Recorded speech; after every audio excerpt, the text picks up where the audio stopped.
Hello everyone, this is your friend Naruto Nexus 2.0 and I am back with a new fanfic part 2. The fanfic title is What If Konan Died Then Reincarnated into a New World part 2. I hope you enjoy this fanfic, and if you enjoy this, so don't forget to subscribe my channel. Now let's start the fanfic. Konan raced through the trees on her way out of town, moving quieter than seemed possible despite the fact that she ran along the ground. She'd kept them waiting long enough. Several times she was able to refocus for half a minute, perhaps a minute at most, and remind herself that she had to give Sasori time. It occurred to her that it had been a very bad idea to save the one who would be most difficult to convince and likely require the most time for last. Well, too late for that now. If she could convince everyone else, that might do even if he wasn't there for tonight's show. Speaking of, much as she wanted to be gentle, Konan was well aware that she was aiming to destroy their whole idea of the world they thought they had always lived in. That could not be gentle, or it would fail. Only something concrete would do. Something as hard as concrete, as undeniable, as absolutely wrecking in its power. I almost feel bad for them. She turned left on the road that she knew had patchy yellow lines on it, though it was too dark to see them at night. The beginning had been planned all along by some part of her she didn't interfere with and readily came to her mind as soon as she called for it. However, nothing else was in place. A devastating blow. Then what? What would she say? No, the question was not what she would say. She only meant to tell them the truth, after all. The question was, how would she say it?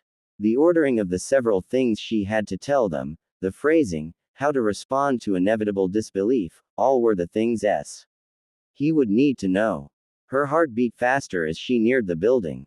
It seemed to beat only one word, a word she definitely did not want to hear. A plan could be restructured, even one for which there would be no second chance like this one. At the very least, if she had a plan and it failed, she could look at the plan, see where it failed, and add it to her collection of experience.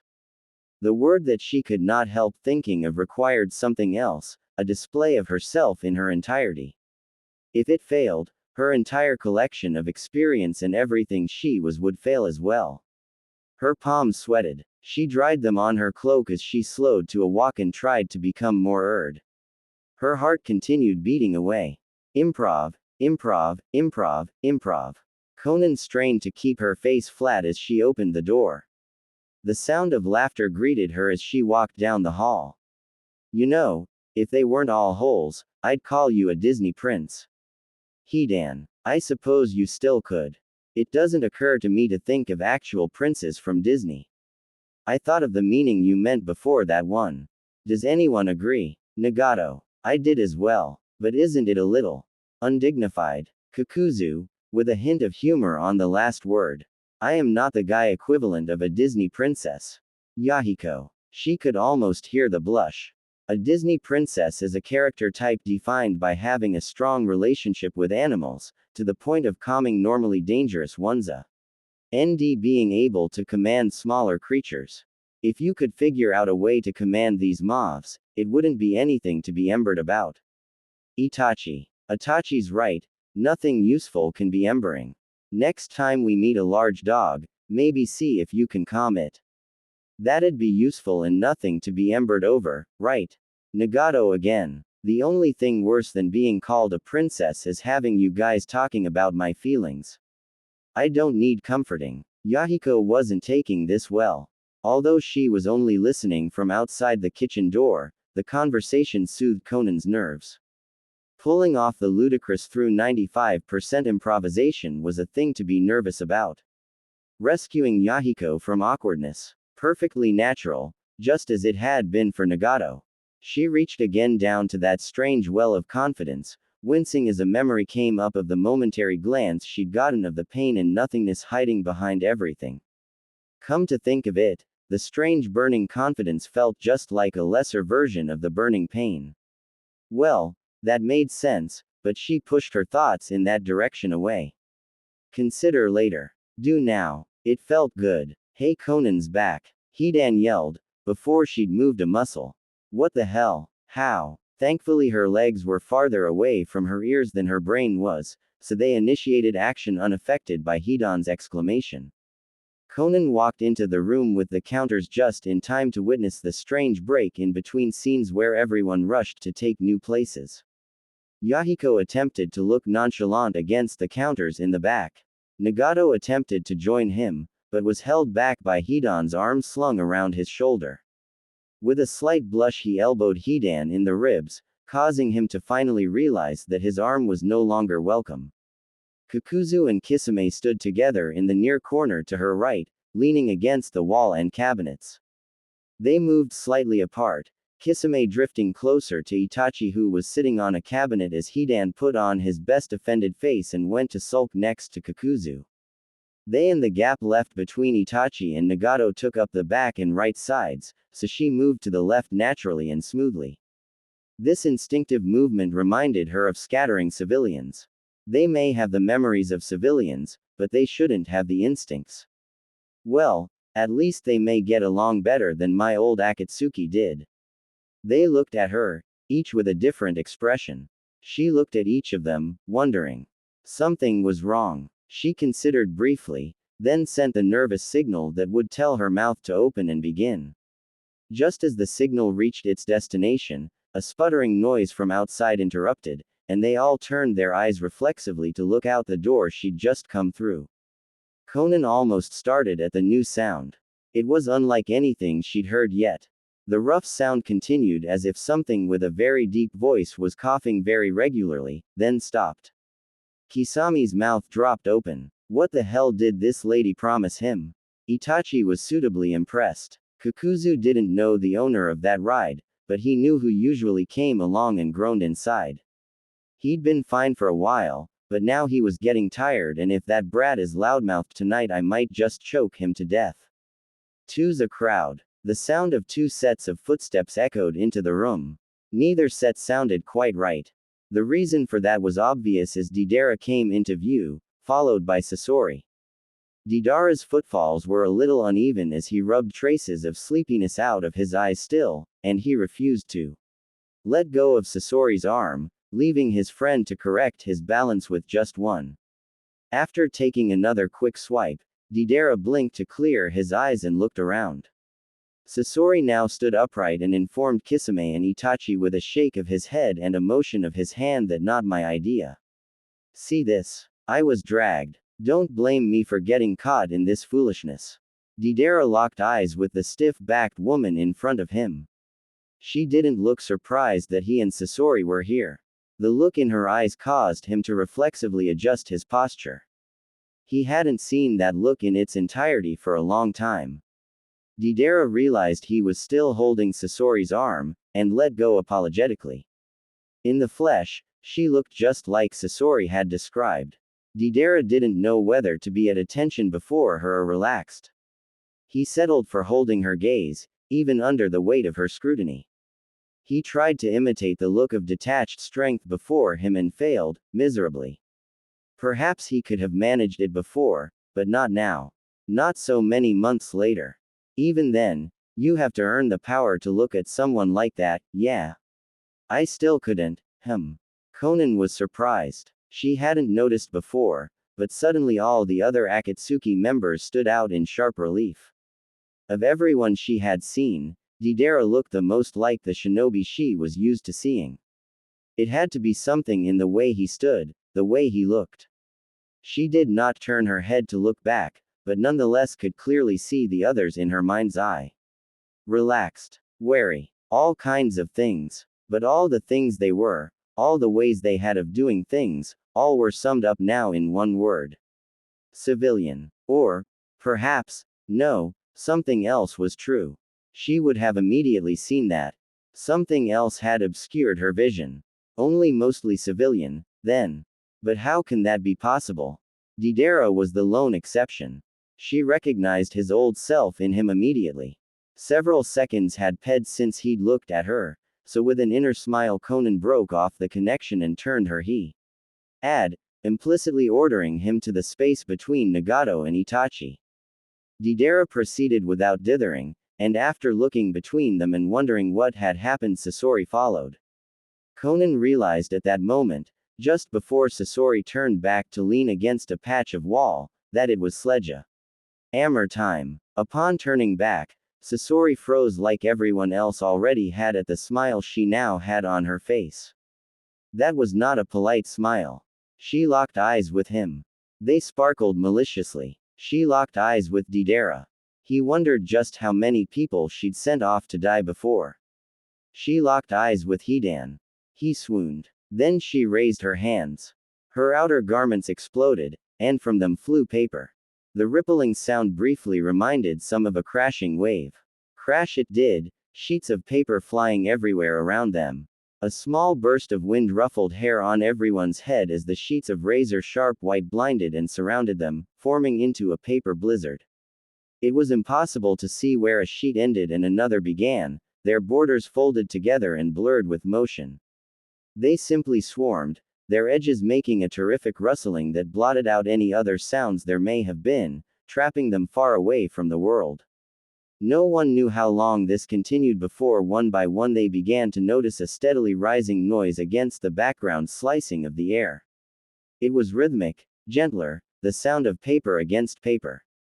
One by one butterflies rose into the air, each rising like a mirage before darting suddenly into their victims. This dart stopped at the last second, and they flapped slowly and leisurely upward again.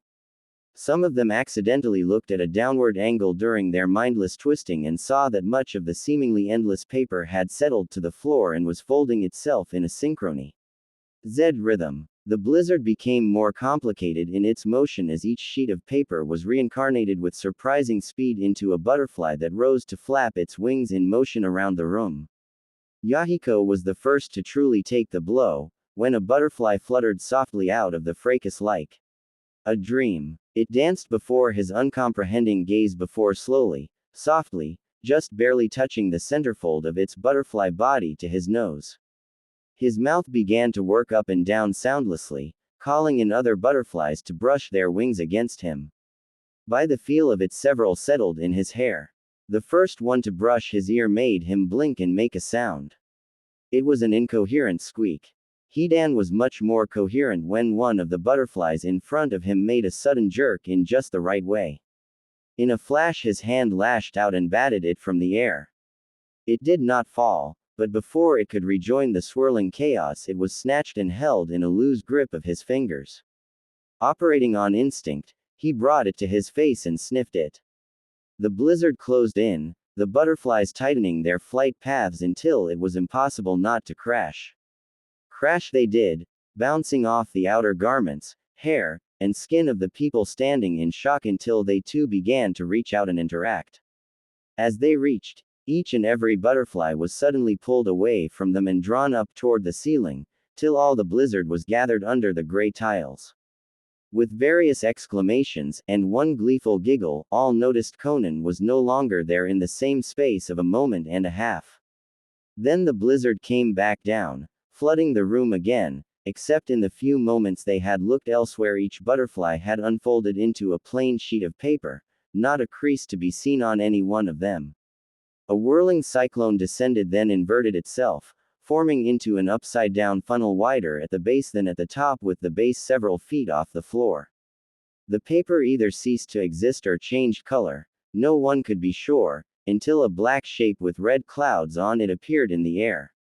The last few sheets of paper completed the shape by splitting into two streams and being absorbed through the back, briefly creating the illusion of wings being reabsorbed. Then the fluttering sound stopped entirely, and only Konan was left. She hovered in the air, her hands still raised and put together in that sign they had seen before, and gently came back down. Her eyes looked down on them and did not move from their faces. As she spread her legs somewhat and landed gently, her cloak billowed around her. The air was greatly changed. Nobody moved. Hidan threatened to fall down under the force of everyone else's not moving. Some of them moved their mouths, but could not yet say anything. What could be said, after all those ghostly little jarring impacts? Konan smiled sweetly, and undid the seal. A few of them noticed the change in the air around her, but were unable to put a name to what they felt. They'd learn soon enough. Folding her arms across her chest, the kunoichi stepped forward.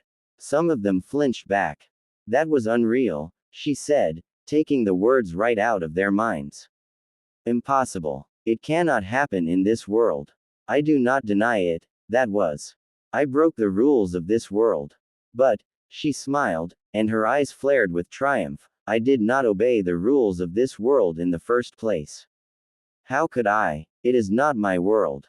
She swept her arm out to indicate everything. None of this, not a single particle, belongs to the world I belong to. I am here not of my own decision or will, but because I have died, and whatever may be in charge of our worlds has declared this to be my next one. The world I am from has very different rules. By its rules, I am not unique, and this is perfectly real.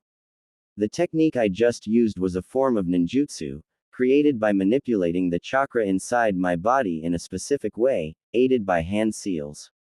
That basic principle is common, absurdly so. Unless one has a very rare defect that prevents them from manipulating their chakra, anyone could use hand seals to perform jutsus if they had the chakra and training. That paper jutsu is mine, and mine alone. But there are many others, too many to list the names of even in a very thick book. That's where all of you come in. Quote. She swept her gaze across the pale, enraptured faces of the men gathered before her. Have any of you come to wonder over the past few months why it is that everything in you seems unreal? Why somehow, for no reason you can remember, you are fundamentally misaligned with the world around you? Why you have never felt so misaligned before? You may have come up with any number of incorrect ideas, failed to come up with anything at all, or perhaps stumbled upon the correct reason but dismissed it. Regardless, the truth is the same. Just as I am not a person of this world, neither are you. She paused for a moment to let the impact wash over them. Oddly enough, most of them showed no reaction beyond some very subtle changes in the way they looked at her. Sasori looked about to say something, but Deidara's hands involuntarily began to clench within his field of view, so he said nothing. Nagato looked as if he was going to be the first to recover his wits, so Konan moved on. The memories you have of always having belonged here, always having been a person belonging to this world, those are false memories. In reality, the past months you have spent in bewilderment are the only months you have spent in this world. In reality, something led her to pause for a moment there. She tried to continue speaking, but gave up on that effort as useless in a split second. Something was wrong. Something is quite wrong. What is it? What is it that has? Her gaze landed on Sasori, and she clearly saw him for the first time. Under the dim moonlight, she couldn't have been sure. Before, there had been Deidara to look at. But now, the changes to his face were definitely there, not a trick of the moonlight. Eyes a little smaller in proportion, mouth a little bigger, not so round. His hairline was a little higher. He was as tall as Deidara. A dozen little adjustments, adding up to changed. There is change. Difference. Her tongue was released. Thanks to the speed at which a trained strategy planning nin thought, it sounded as if she'd merely paused for effect when she continued, those months are the only months you have spent in existence. I died. Now I am here. I remember. I know all of you. All of you come from the people I knew and worked with, until each of your original selves died. Sasori was first. Kisame, I had not even heard the news of. He must have been most recent. Only force of habit kept her going with the same tone of voice and same facial expression as before. Yet there seems to be some inheritance. It is possible to detect subtle changes in chakra with enough training. I detected such changes from Sasori earlier, which proves that he does have chakra and should be able to use jutsu, even if that is not in accordance with the rules of this world. Some of you have physical features that alone prove this world's rules no longer apply. Each of your personalities is recognizable, even if only on a basic level.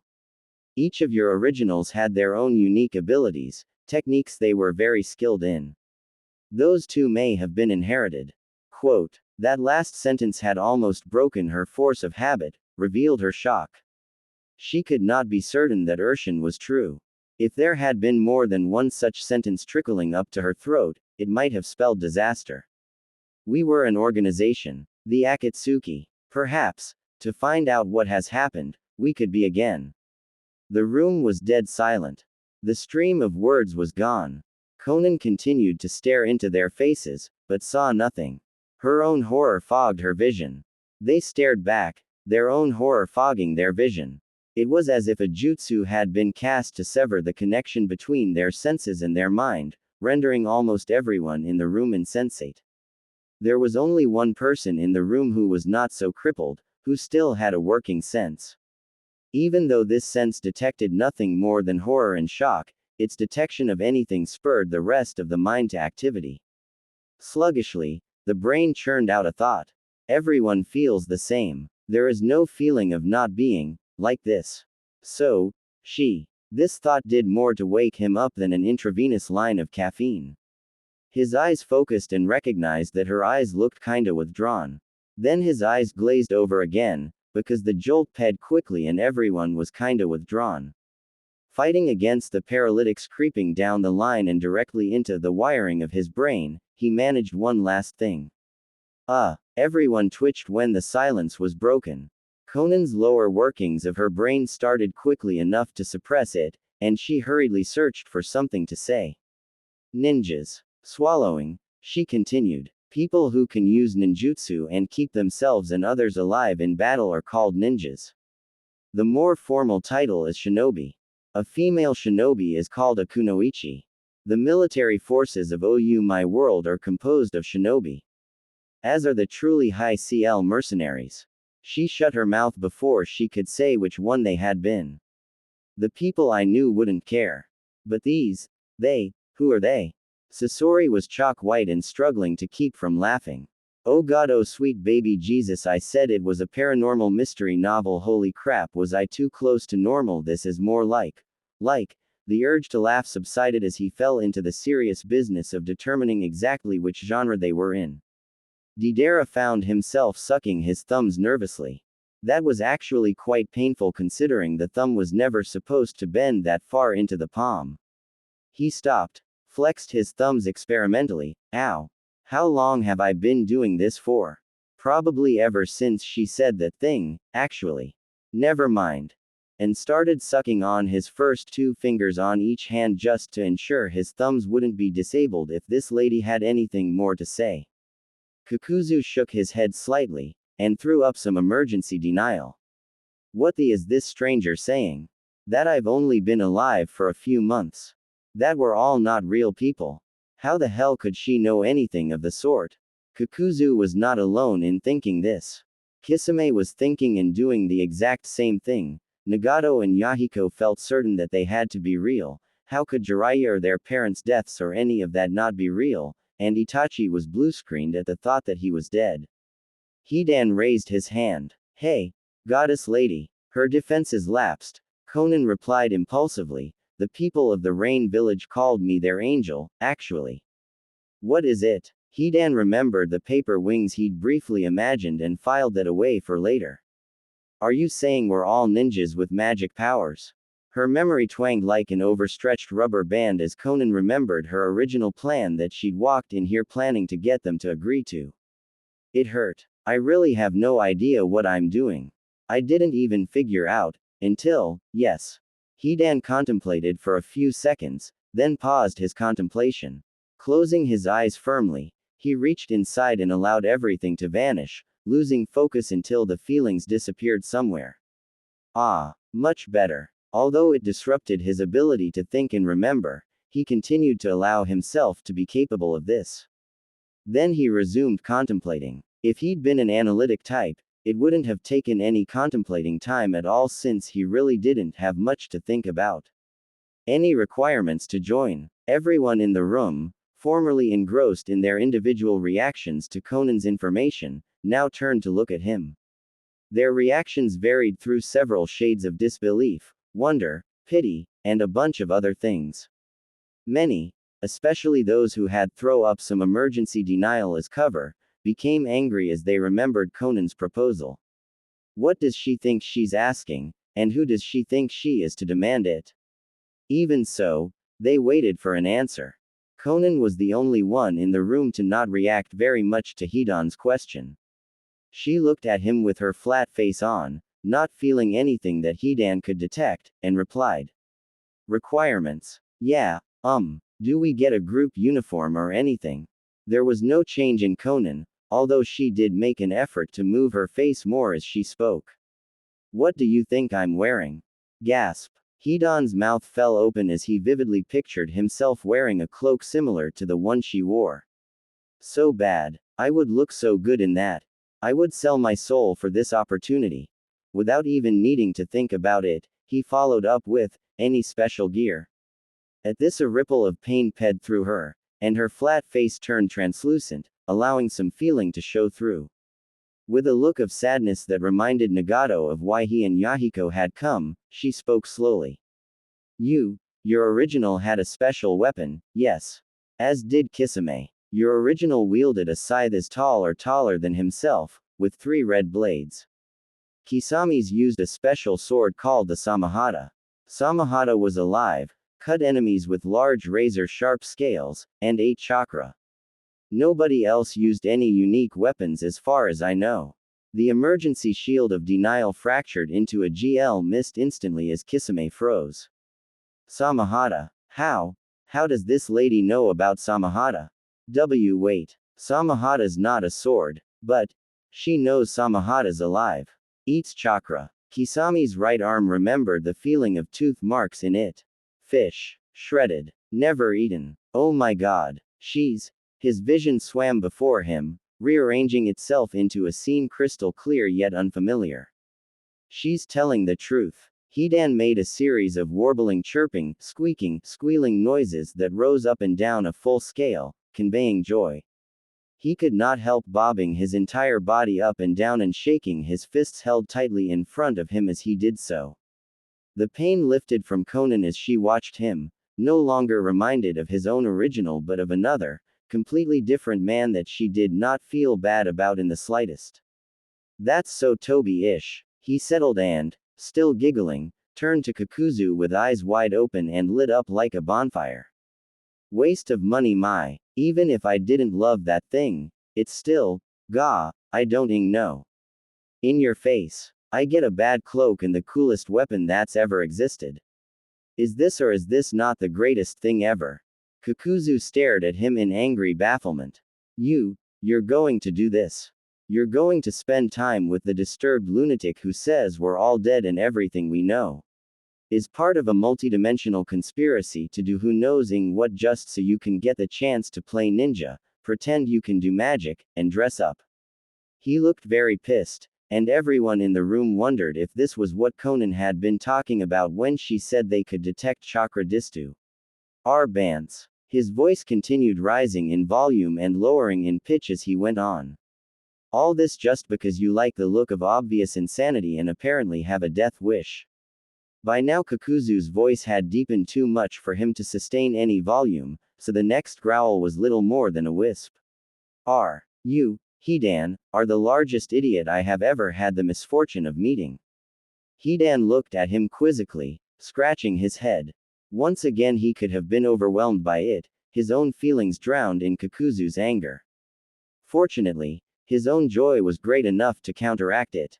Kakuzu, he found a very nice spot near his ear to scratch at and did so until sufficiently poetic words flowed out. And the fortune too, right? Kakuzu narrowed his eyes and glared. Hidan grinned like a sunrise, a surprisingly sweet sight that he'd literally never presented to the world before. Kakuzu was surprised out of his anger for just a moment. A moment was all that Hidan needed. You wouldn't want to be bored, would ya? You wouldn't want to be only partial, would ya? You are, Kakuzu. You're partial. You'd never do anything except beat people at gambling, get angry sometimes, and sit there with your money if I wasn't around. That's still most of what you do even with me around, except since I am around, you can take occasional breaks from being just that shit. A light flashed somewhere. His smile dropped into a questioning look. I wonder if, maybe, other you was more complete, or at least if there's reasons why you don't do very much. I mean, why are you, What the hell are you, anyway? If we're supposed to be ninjas, and we've got all these ninja things, and we don't do anything with them, then, if these ninja things are us, or parts of us then we're, partial. Because, those things are just gathering dust somewhere and they're missing. Hidan had started scratching as soon as the words ran out, but no more were coming. He looked around for inspiration. His eyes settled on Konan. Just look at her. A lot of weirdness, yeah. But I bet she knows where the weirdness came from, and what it does, and what she can use it for.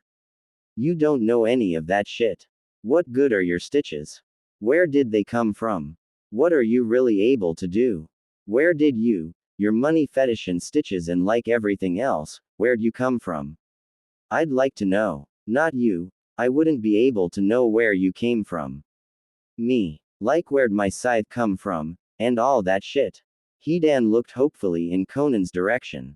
I wonder if I could maybe hang out with me someday. Would he be cool? Would we be different? How much have I been doing by myself in the past months, anyway? Wait. Ah shit, I confused myself. What's going on? While Hidan tried to piece together the tracks of his train of thought, which was a hopeless effort. Many of them had been stolen even before the explosion, and the most recent disappeared down a yawning canyon. Everyone else except Konan felt a little ping inside. At what part? None could have said. Konan felt several parts of her freeze back over as she tried to answer the question. If you could, of course. Of course you would. I'm sure that a dedicated, loyal predator would be very cool. All at once the urge to just get everyone else away sprang up, against which she was powerless. Her hands tightened into fists. A direct line was established to her eyes, which flared. I will be in the front lobby. Any questions the others may have started to come up with were silenced at the scorching brand in her eyes. The air turned razor sharp and everyone was suddenly afraid to move. It returned to normal within the space of a second as she left, almost too quickly to track with the eye. Hidan abandoned his efforts and put his priorities back in order. In accordance with them, he raced out of the room not 2 seconds after her but turned in the opposite direction. Having explored the building thoroughly earlier, he raced to a room with a large enough window, opened it, jumped out, and took off into the woods. All this in just over 5 seconds. Yahiko and Nagato shared a look. She doesn't look like she likes this any more than we do. With a sympathetic look on Yahiko's face at the thought of her situation and a nod from Nagato, they understood what they had to do. Deidara snuck a look at the palms of his hands. How much of me does she understand? Maybe she can tell me about these too, huh? Sasori didn't tell me anything else, just that she looked ex-military, yeah.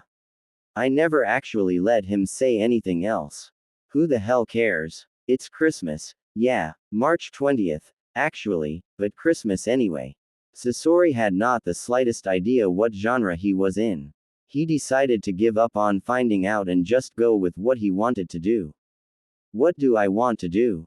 He turned to his right and saw Deidara beginning to smile and looking at his hands, which were smiling too. Oh, of course. There was no choice to make after that. Itachi had often wondered about himself. Who and what am I? Where do I belong? There was no choice to make. Kisame was still frozen. She was right about Samahata. Everything she said. Wait, no. Click fallacy. Just because she was right about Samahata doesn't mean she's right about everything else. Even so, the curiosity that had inspired him to stay in the first place sparked again. How much else is she right about? Kakuzu didn't have any idea what to think. Damn you, Hidan. More than anything else, he felt uncomfortable. Everything seemed to make perfect sense in his memory. All of it was internally consistent. And yet, when each part of it was tied to the present, it fell apart somehow. Like Hidan had pointed out earlier, the cause he remembered for his stitches didn't hold up compared to their current appearance. A lot of things didn't. Almost everything, actually. Everything suddenly seemed uncomfortable, not suited to him. I didn't need to hear anything she said. I didn't want to. Why did I even agree to this? The answer was quite simple. He'd agreed because Hidan had made him agree, because the little dipshit needed someone to look out for him. Stupid kid was going to get himself killed with a smile on his face before too much longer. Kakuzu had no idea how he'd even ended up in this position. He'd never made a decision to look after the kid beyond the first couple days. Yet somehow Hidan just kept showing up, forcing him into new and uncomfortable situations. Situations that Kakuzu refused to even think about, lest he inadvertently admit he enjoyed them. Without making a decision was made. Yahiko and Nagato went first. As they entered the lobby, Konan was sitting on the front desk staring out into the darkness beyond the large windows. Nagato wondered what she was keeping watch for. They stopped beside her, both struggling to think of what to say. They'd thought whatever had been bothering her earlier could be helped by their efforts, but with a low iron-like voice, she interrupted their considerations. Nagato, Yahiko, your originals specialized in jutsu, Nagato's in an impossibly wide variety, Yahiko in water style. I knew their techniques well. It would not be difficult to show you, if her posture softened, and both of them saw that she seemed to want them to join her. They shared a look. Yahiko was willing to do anything to help, and he didn't mind making friends along the way. It occurred to Nagato that this was the golden opportunity he had been looking for, handed to him on a silver platter. A way to stay near Yahiko as he wanted yet also forge other connections, distance himself as he also wanted. They turned back. So, see you, here. Will this be our place if anyone else joins? Yahiko asked. Konan considered. Eventually she said, cautiously, I'm not sure what you mean by our place.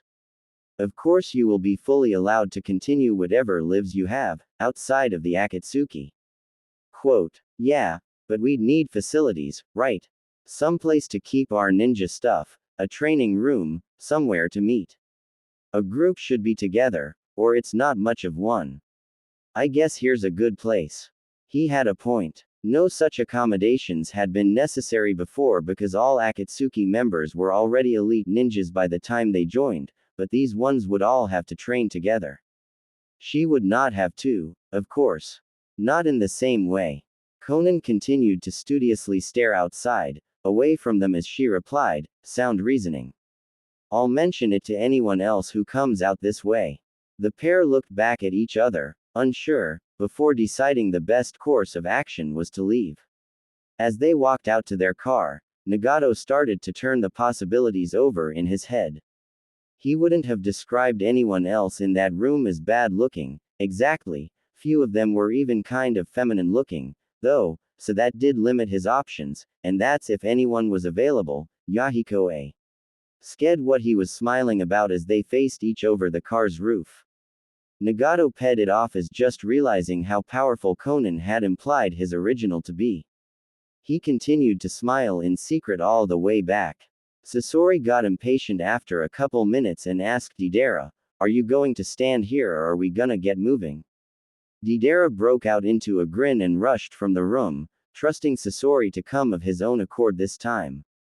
By the time he was within earshot, Deidara was already showing his palms to Konan, he never did that to anybody, not even Sasori, and asking about them.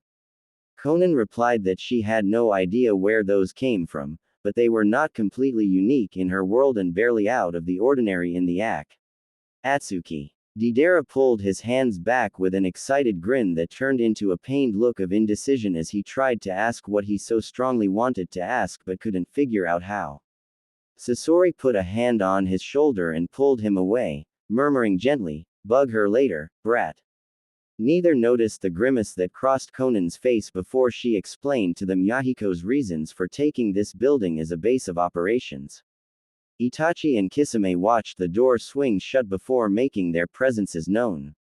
Tacitly, they agreed to not talk about their current activity until such time as it seemed normal.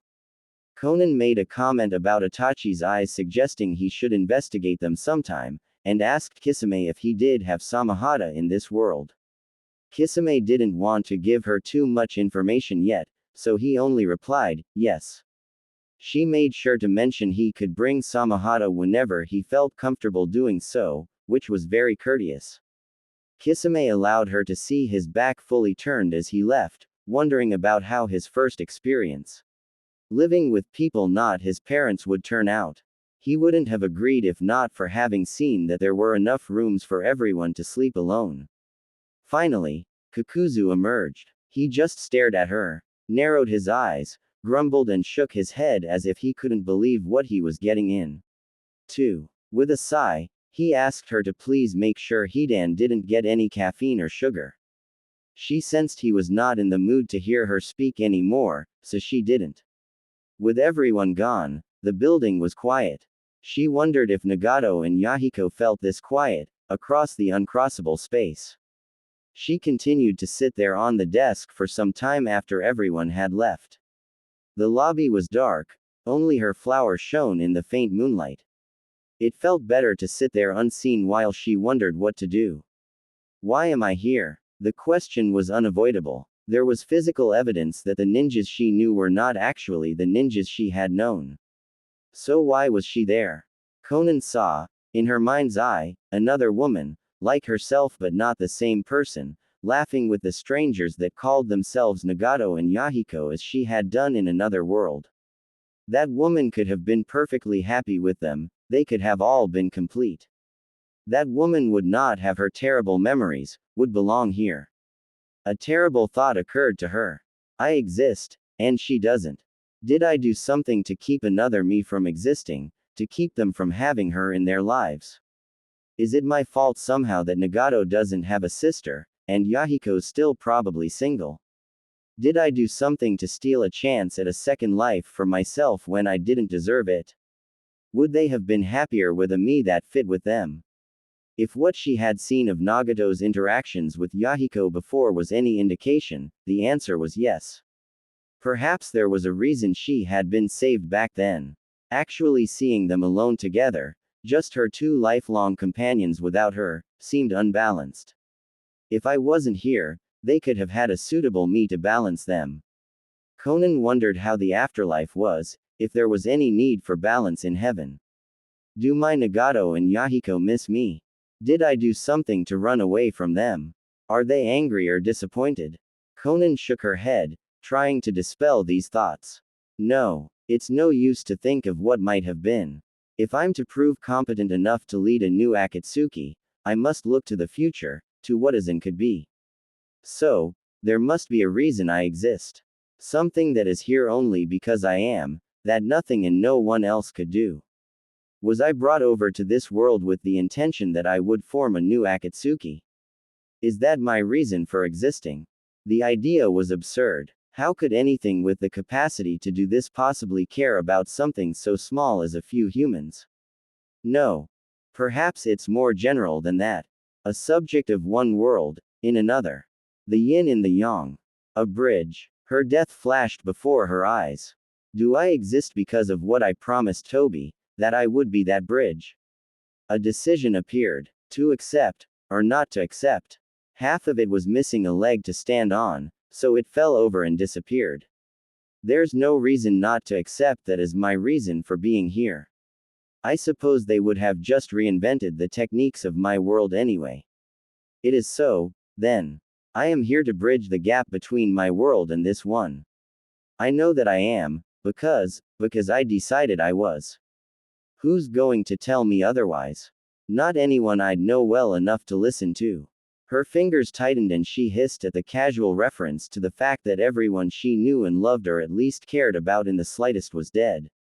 Even Hidan. Especially Hidan. Before she even knew it, Konan had thrown herself off her perch and was moving at quick speed down the hallways. The building. Her legs propelled themselves, and the mechanisms of her mind swung away from everything she'd just been thinking about.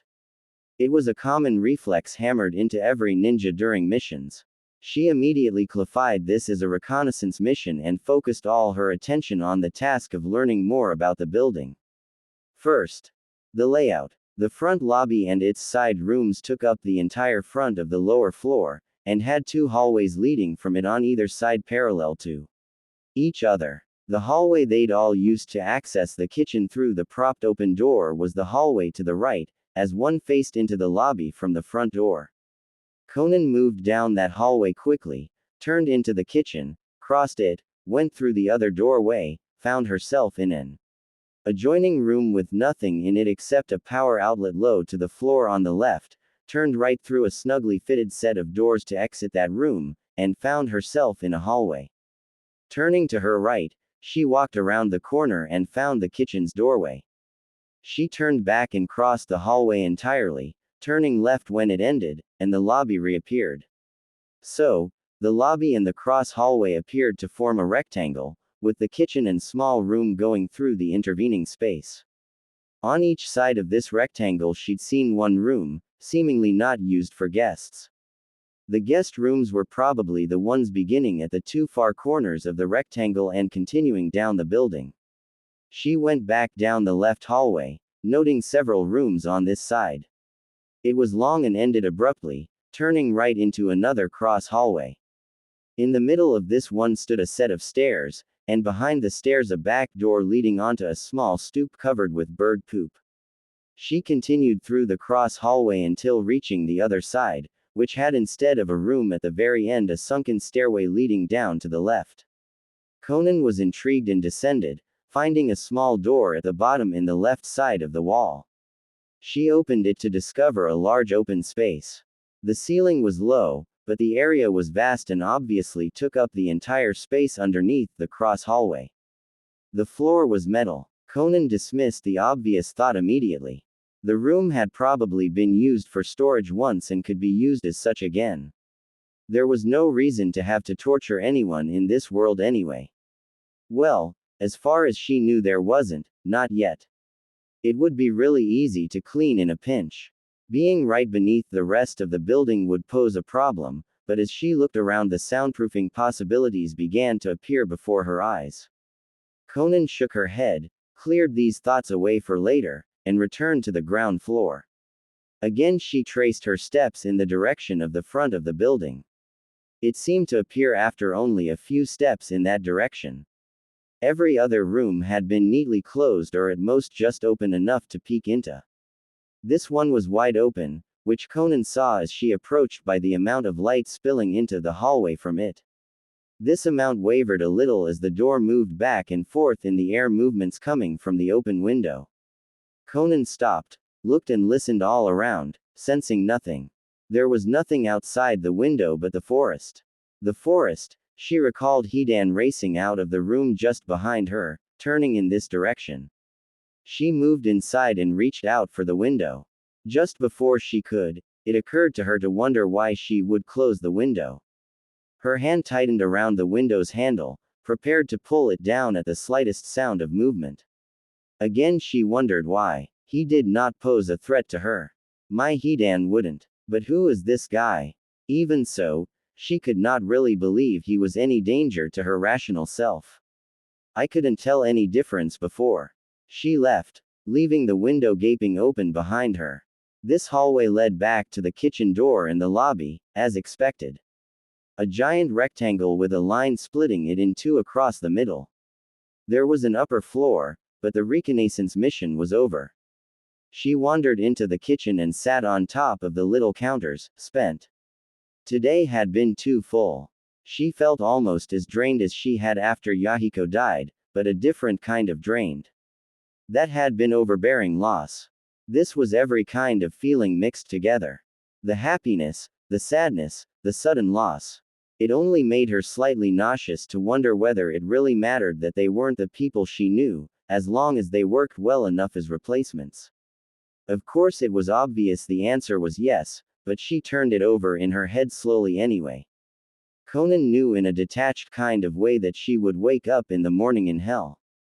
Some slight disgust ped through her as she felt herself shrink away from the thought of seeing them again. What the hell was that about? Yes, it hurt to think of them, especially the ones that looked just like her two most treasured people in the entire world. But she was a warrior. She'd seen Yahiko die once already. How could seeing him alive possibly feel so bad that she'd shrink away from it? Actually, Nothing about what she felt upon seeing him alive made any sense. Even before, when she'd thought he was her Yahiko, it had felt bad. Konan thought about the scene at the park. She hadn't been able to look at him. Even now, she tried to picture his face, and couldn't. Her mind flinched away from that image. With a sinking heart, she realized she could not look at him and would not be able to do so anytime soon. Why? She loved him. It didn't make any sense. She considered her options. Even if she in no way had the energy to sort out her feelings tonight, her first instinct was to come up with a plan to do so. No matter what she felt, it was her duty as a shinobi to do what she'd promised and train them. She couldn't do that without looking at them.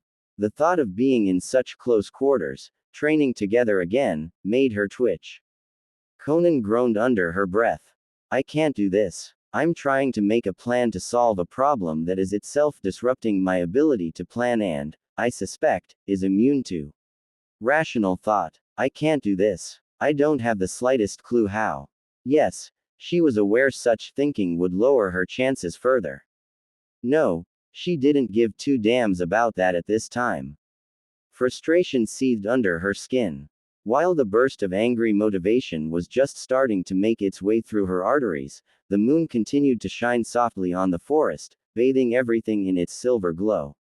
The winds moved slowly, almost wrapping themselves around the living things in the woods like a hug. Hidan raced along, moving as silently as he could, surging through the night. He did not have the breath to waste purring, but he was certainly in the mood for doing so. Some funny thoughts were racing through his head, but funny in a kind of good way. Home, family, maybe, the future. Hidan wondered if he'd ever had any of those things. Of course he must have had a home and family at some point. As he ran alongside the wall and carefully oriented himself so the blades on his back wouldn't catch the side of the window, Hidan wondered if his parents looked like him and would recognize him if they could see him now.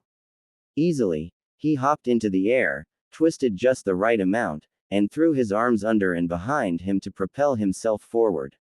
That part was easy. The hard part was the landing. Certain muscles pushed as he crossed through the window to swing his body to the side.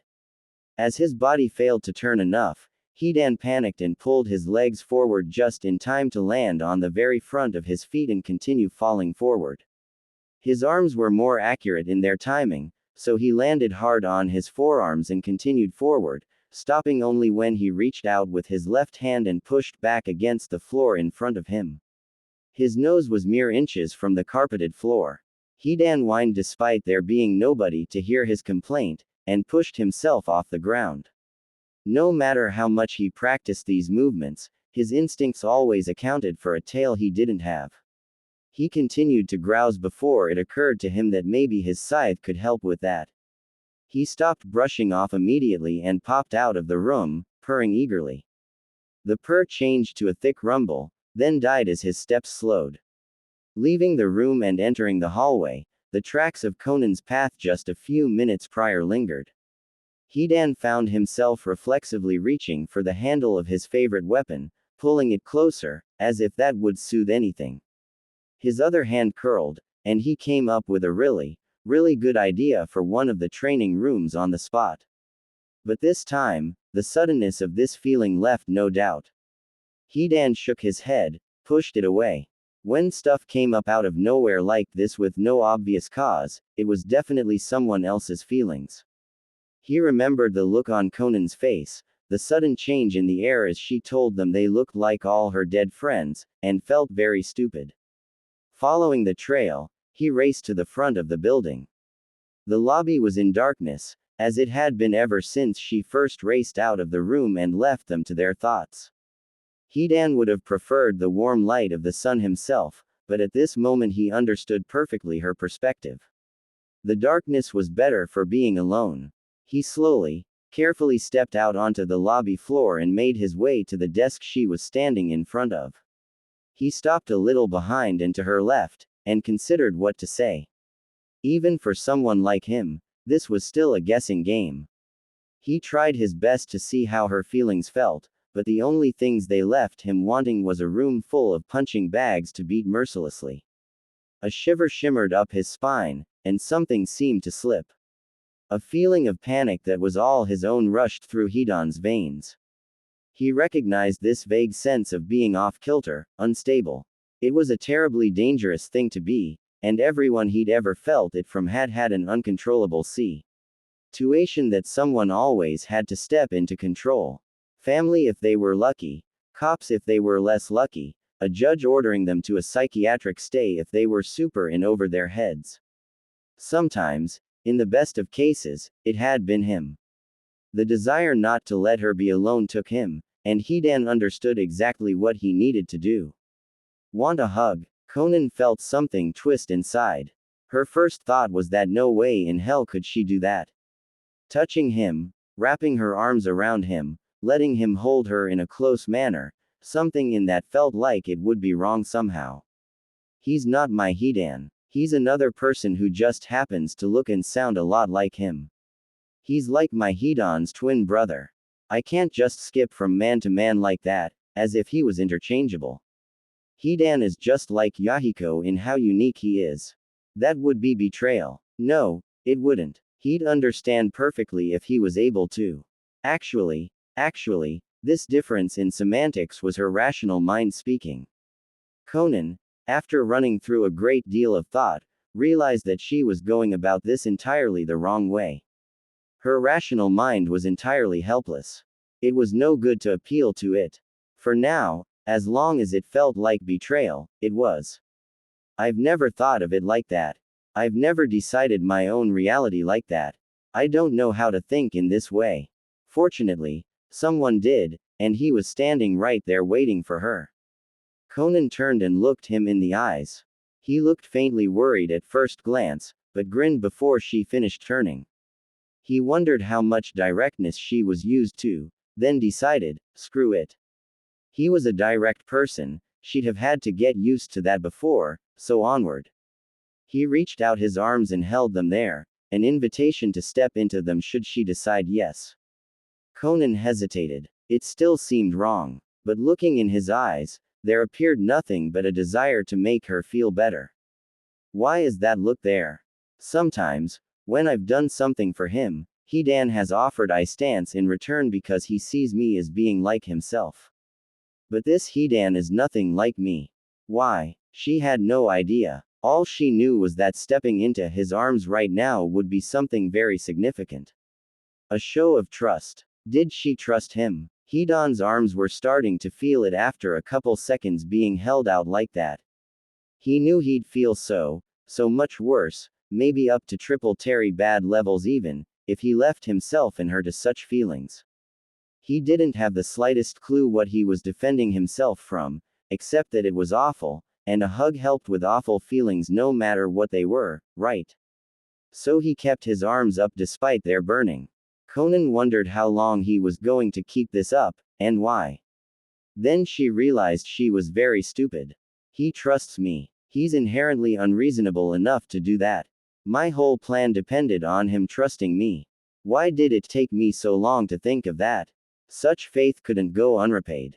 She stepped forward and wrapped her arms around him. The world dropped out from under her.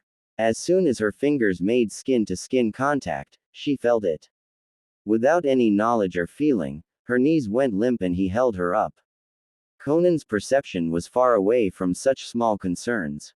Her perception was that the world had turned liquid, no, more insubstantial than liquid, and was now in action everywhere, and she was in serious danger of being swallowed up and dissolved.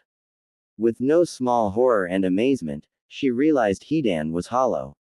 Since first contact, his skin and muscle, all that seemed solid in him, had first become as thin as the membrane surrounding an apple, then disappeared entirely. All she could perceive now was that she was in contact with a portion of the liquid reality that hurt, and was on the edge of falling into it. Suspended over the abyss, she could imagine her entire being separated into its constituent motes never to be reunited again, and said Bei-ing became almost entirely composed of fear. Almost. Even as she feared falling in, she knew she could not. Somehow, Though she couldn't feel it, Konan's being was still attached to her body somewhere, and her body could not pee through Hidan's. Her being could not truly merge with this substance of reality. This inability was not absolute, however. Some things can escape beyond a single person's being even while confined to a physical body. Parts of one's personality and identity cannot, but emotions easily can. So it was that before her perception, the substance of reality that she could only barely stay separate from reclaimed the parts of itself that were in her. The pain of loss, of deprivation, that dull ache that pounded through her entire body and fatigued her was first transmuted, then withdrawn. From a dull ache which tired her and felt uneven and dirty, it became a sharp flash of stabbing, cutting pain, a clean form of pain that drew all impurities out and filled her with energy. The only impurities it drew out this time were itself, the impossible deep blue that was not blue, it was every other color at once actually, but mostly blue. Most of the colors it consisted of she had no possible name for. All she could name was a deep bluish color that felt like stabbing and splitting and falling, and had once made her feel afraid. As soon as the pain was purified, she had stopped feeling fear. Now it seemed, above all else, clean. She wanted to fall into it, become precise, defined and clean like it was. Still her body held her back. It was awful, terribly awful. Tears filled her eyes, and her arms tightened around Hidan's broad shoulders. Hidan's arms tightened too, but his eyes stayed unfocused straight ahead. He had felt the fear, of course, as well as the what? Something sinking down, incorporated and washed away into him. He wondered what that feeling had been. The feeling that, what? Had something important happened? She'd been afraid, he remembered. Had anything else happened? No, nothing that was in his recollection. No other feelings. He smiled and rubbed her back comfortingly, wondering what she'd been afraid of. It withdrew. The pain that filled all of reality, that gave life, that made things right that were wrong, it hid itself again. Konan was able to wrestle her emotions back under control, and found herself pressed up against Hidan's muscular shoulder while he rubbed circles in her back. Rubbing circles like that seemed so Hidan somehow, so much like the I heard upset people like this, let's try it out form she'd always imagined any attempt of his to be kind would take. It was utterly soothing, and intolerable. But this time, even though it was for the same reason, it being intolerable didn't hurt in the same terrible way. She marveled at this as she stepped back. Hidan melted with relief, and almost fell forward as the burden was lifted from his shoulders. Now that he didn't have to use his energy to keep her feelings from overwhelming him, his eyelids began to send signals warning him of what time it was. It was really too bad. He would have liked to nuzzle her more, watch her smile like she was now for a while, but he actually did have questions to be asked. With a sigh, he reached back and grabbed the scythe, stepping back to sit on the desk as he did so in order to lay it across his lap. Konan stayed where she was, looking at him intently and with no desire to turn away. I have some questions about everything, he said. This was no surprise, and Konan waited patiently for him to settle on what to ask first. Where did this thing come from? Konan blinked in surprise. Then it dawned on her that of course, after what Hidan had said earlier, it followed that he would be most interested in his original's past. The one group of topics she didn't know anything about. I don't know. Perhaps I should warn you, the original Akatsuki was not a group of friends, as you seem to be. I knew them only as far as I worked with them.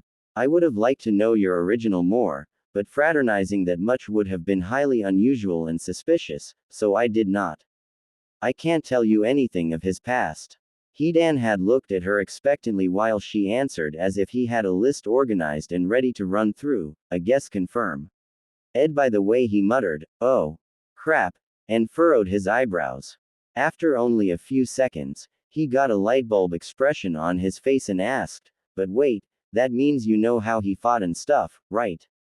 His techniques. What kind of cool ninja shit did he do? Oh. This poor guy, her face slipped and revealed the oncoming disappointment. Hidan's expression changed from eager lightbulb to ha as he looked. Konan rearranged her face quickly and proceeded. I'm sorry, but not a lot. There were only two notable characteristics of your original. The first was his immortality. He could take any amount of damage that didn't destroy his body on the cellular level and survive it. Given how he didn't bother defending himself most of the time, I believe he healed more efficiently and faster to compensate. As far as actual techniques, though, he only had one that I know of. Hidan's eyes were doing something strange. They were widening in an odd way that made her feel very, very bad for telling him this.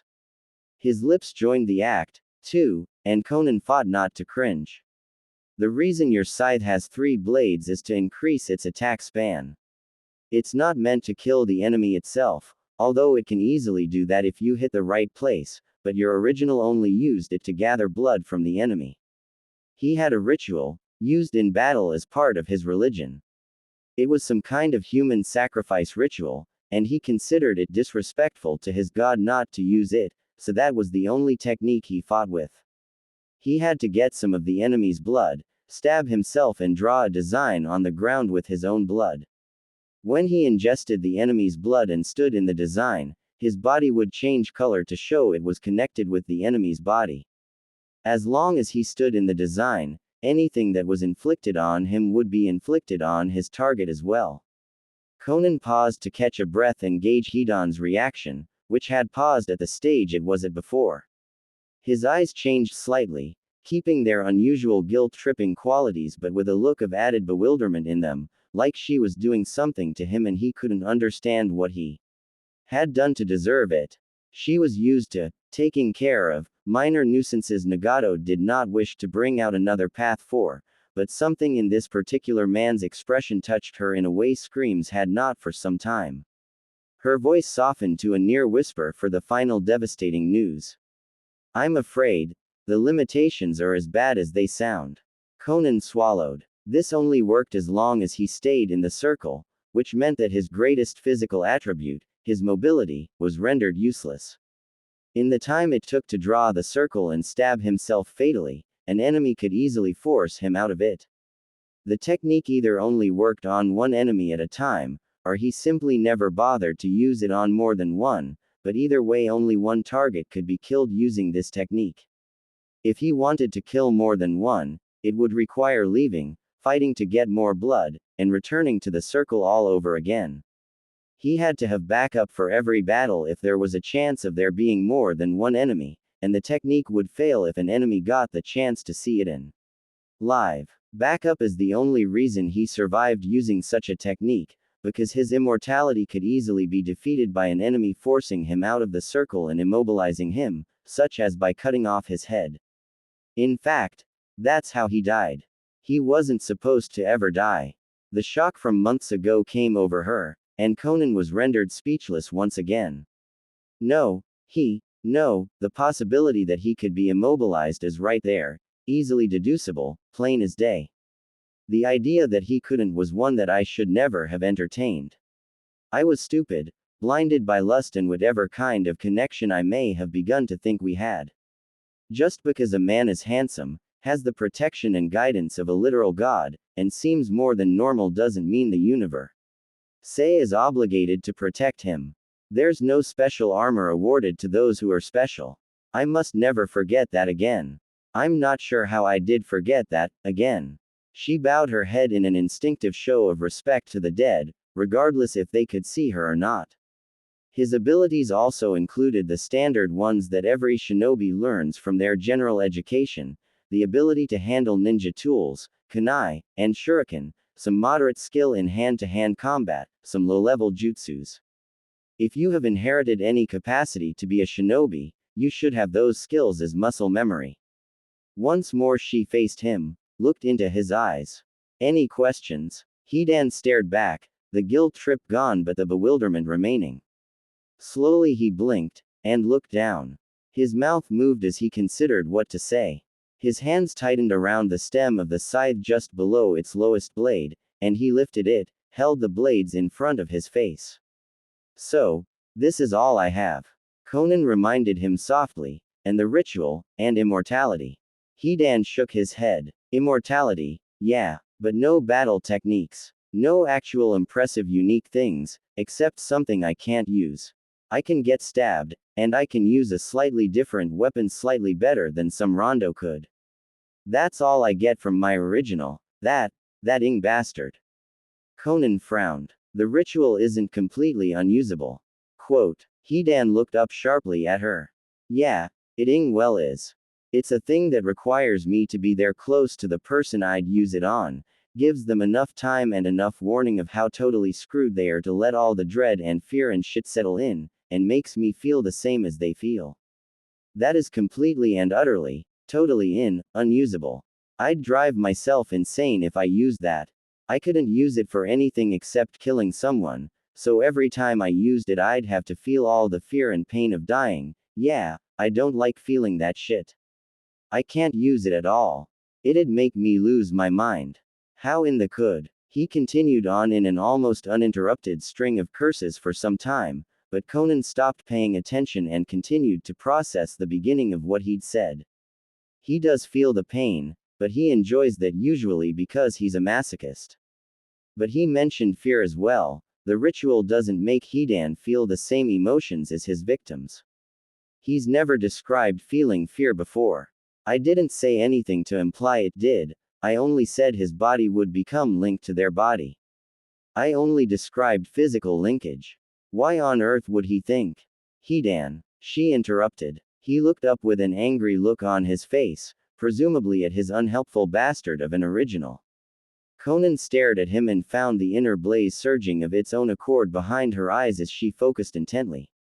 The look dropped and his mouth fell open a little, but all she was focused on was his eyes. His eyes near instantly met the focus of a predator, even as they widened in awe. The result was a combination of both. The space between them seemed to vibrate as they both looked with intense focus at each other, and only each other. This time, there was no other business to get in the way. Hidan, how did you know my intentions were trustworthy? She demanded. For someone else, he might not have, but for her he obeyed. You felt trustworthy. With you there, I didn't feel any mocking like, hee, suckers, I didn't feel any anger or desire to hurt, I didn't feel anything except closeness. If you had been untrustworthy, you would have brought in trustworthy feelings and shit with you. I didn't. So, I knew you were okay. The intense focus and burning disappeared from Konan's eyes as she retreated into her own thoughts, though she continued to look into him. Itachi. Hidan lowered his gaze and started scratching his head, feeling suddenly sheepish. They're different people, not the people I knew. Hidan stopped scratching and looked up. The space between them that had seemed so close before now seemed like a cold, uncrossable void. Hidan's arms prickled with goosebumps. But, didn't they seem to have the same abilities? Why? Konan returned to the room, which now seemed much more empty than it was before. She could feel the empty space around them, somehow, as well as the silence. Hidan looked at her, looking just as confused as she was. But he wouldn't he? The exact words Itachi had used before came back, and she did something she'd never done before.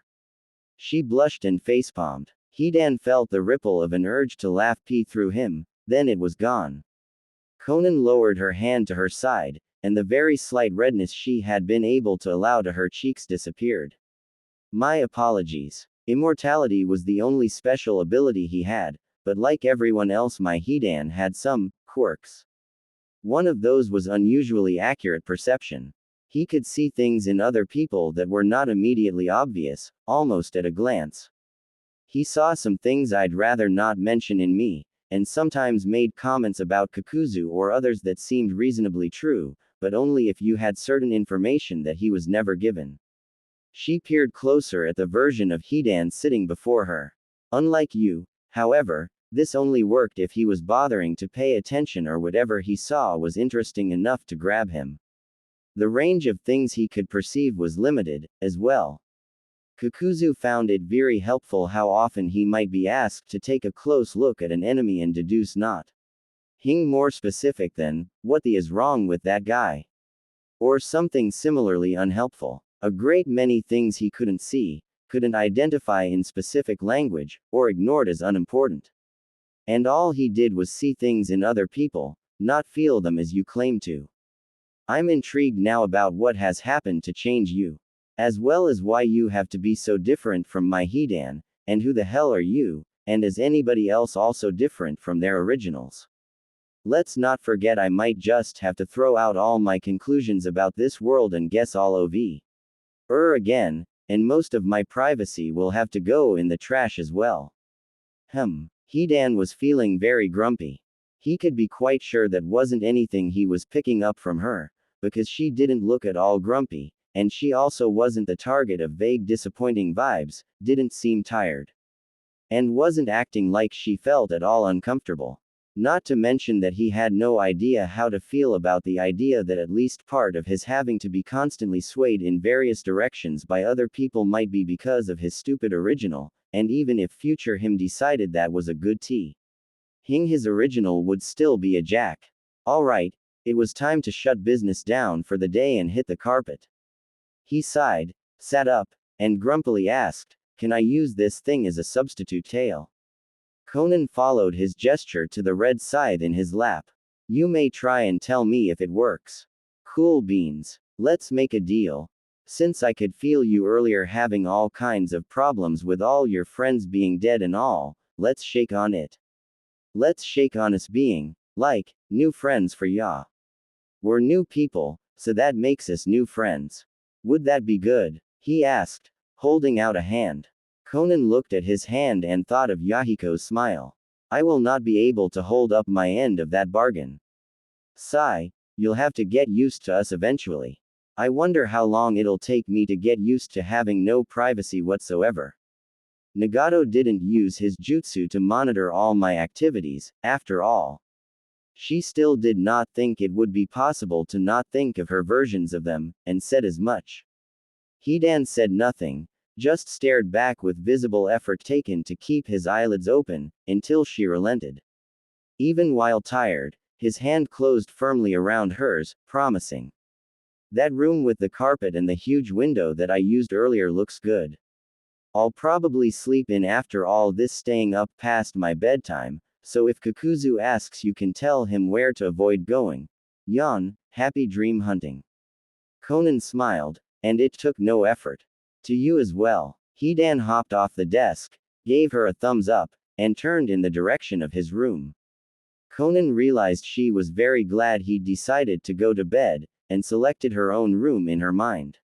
She did not feel remotely as tense and uncomfortable as before. It seemed like she would get a good night's sleep.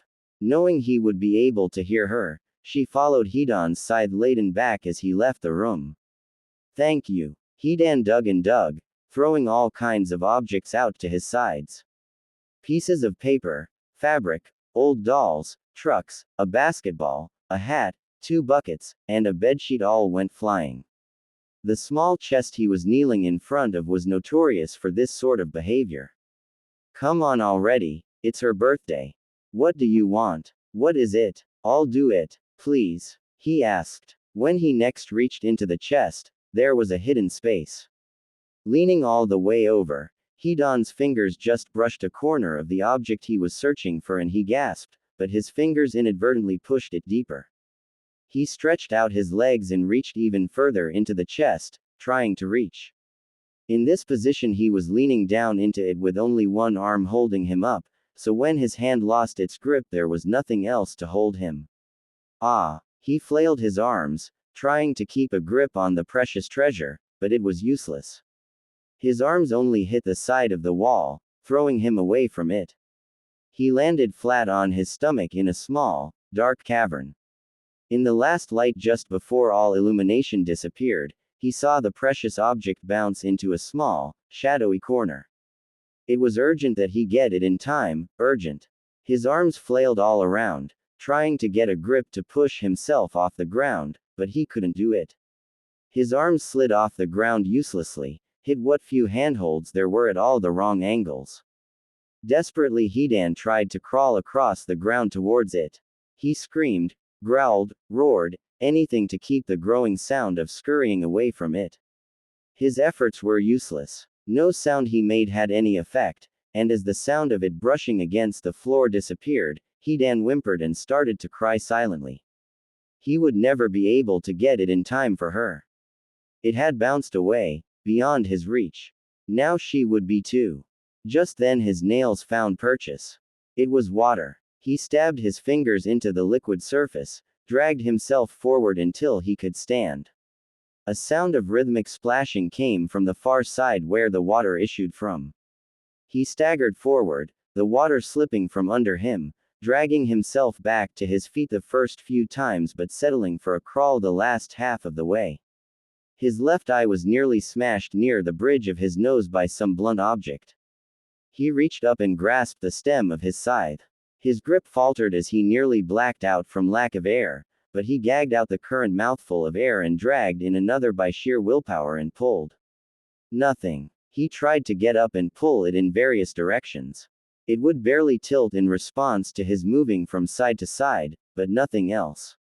The two longer blades rotated anxiously, splashing in the water. Their younger sibling was trapped, caught in a rock. It would not pull free. Hidan crawled up to the three blades and whispered his apologies to the two spinning ones, then pulled up. There was an agonized sound, and Hidan wept as he feared his apologies for destroying the smallest blade would prove necessary. The rock refused to let go, but the other two blades were able to reach it as the scythe tilted. They cut into the stone, stabbing deep, like two pinpricks in the sensitive tissue of a giant. As they moved back and forth through the material of the cave, it gave way, heaving away from these stabbing, needling objects. The young blade broke free as the rock split, and Hidan's hands slipped down the neck of the scythe as it pitched forward. He grabbed it again at the base of the stem where his eye had nearly bled, and pleaded for his life as the first of the sharp stones stabbed upward into his tailbone in a fireworks explosion of agony. For the first time ever, his pleading found reception, and he kept a grip of the scythe as his face was rubbed bleeding and nearly ground to paste through being pushed through the dirt and stones. He tilted upwards, and gained a bird's-eye view of the countryside below, separated into neat little geometric shapes of different color, with no other details visible from this height. There was another agonized sound which cut off very quickly, and Hidan looked and saw the topmost blade wedged between two boulders. The boulders were themselves struggling to burst free from their kin, and this position could not be held for long. Just then a flash of white briefly appeared against the mountain below. Hidan struggled to catch more than a vague sense of motion against the white clouds before the scythe slipped. As he jerked forward and almost fell, the vague sense of motion resolved itself into a seagull. It carried against its matted breast a red frog, limply dangling and at risk of falling.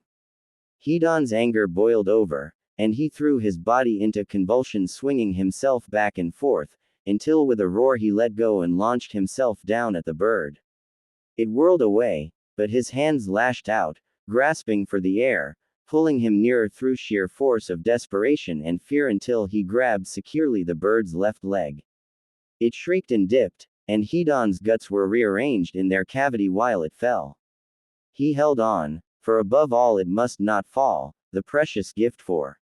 The scythe touched his side gently, leaving a trail of coolness in its wake. Hidan reached his left hand for the seagull's leg, but it wouldn't move.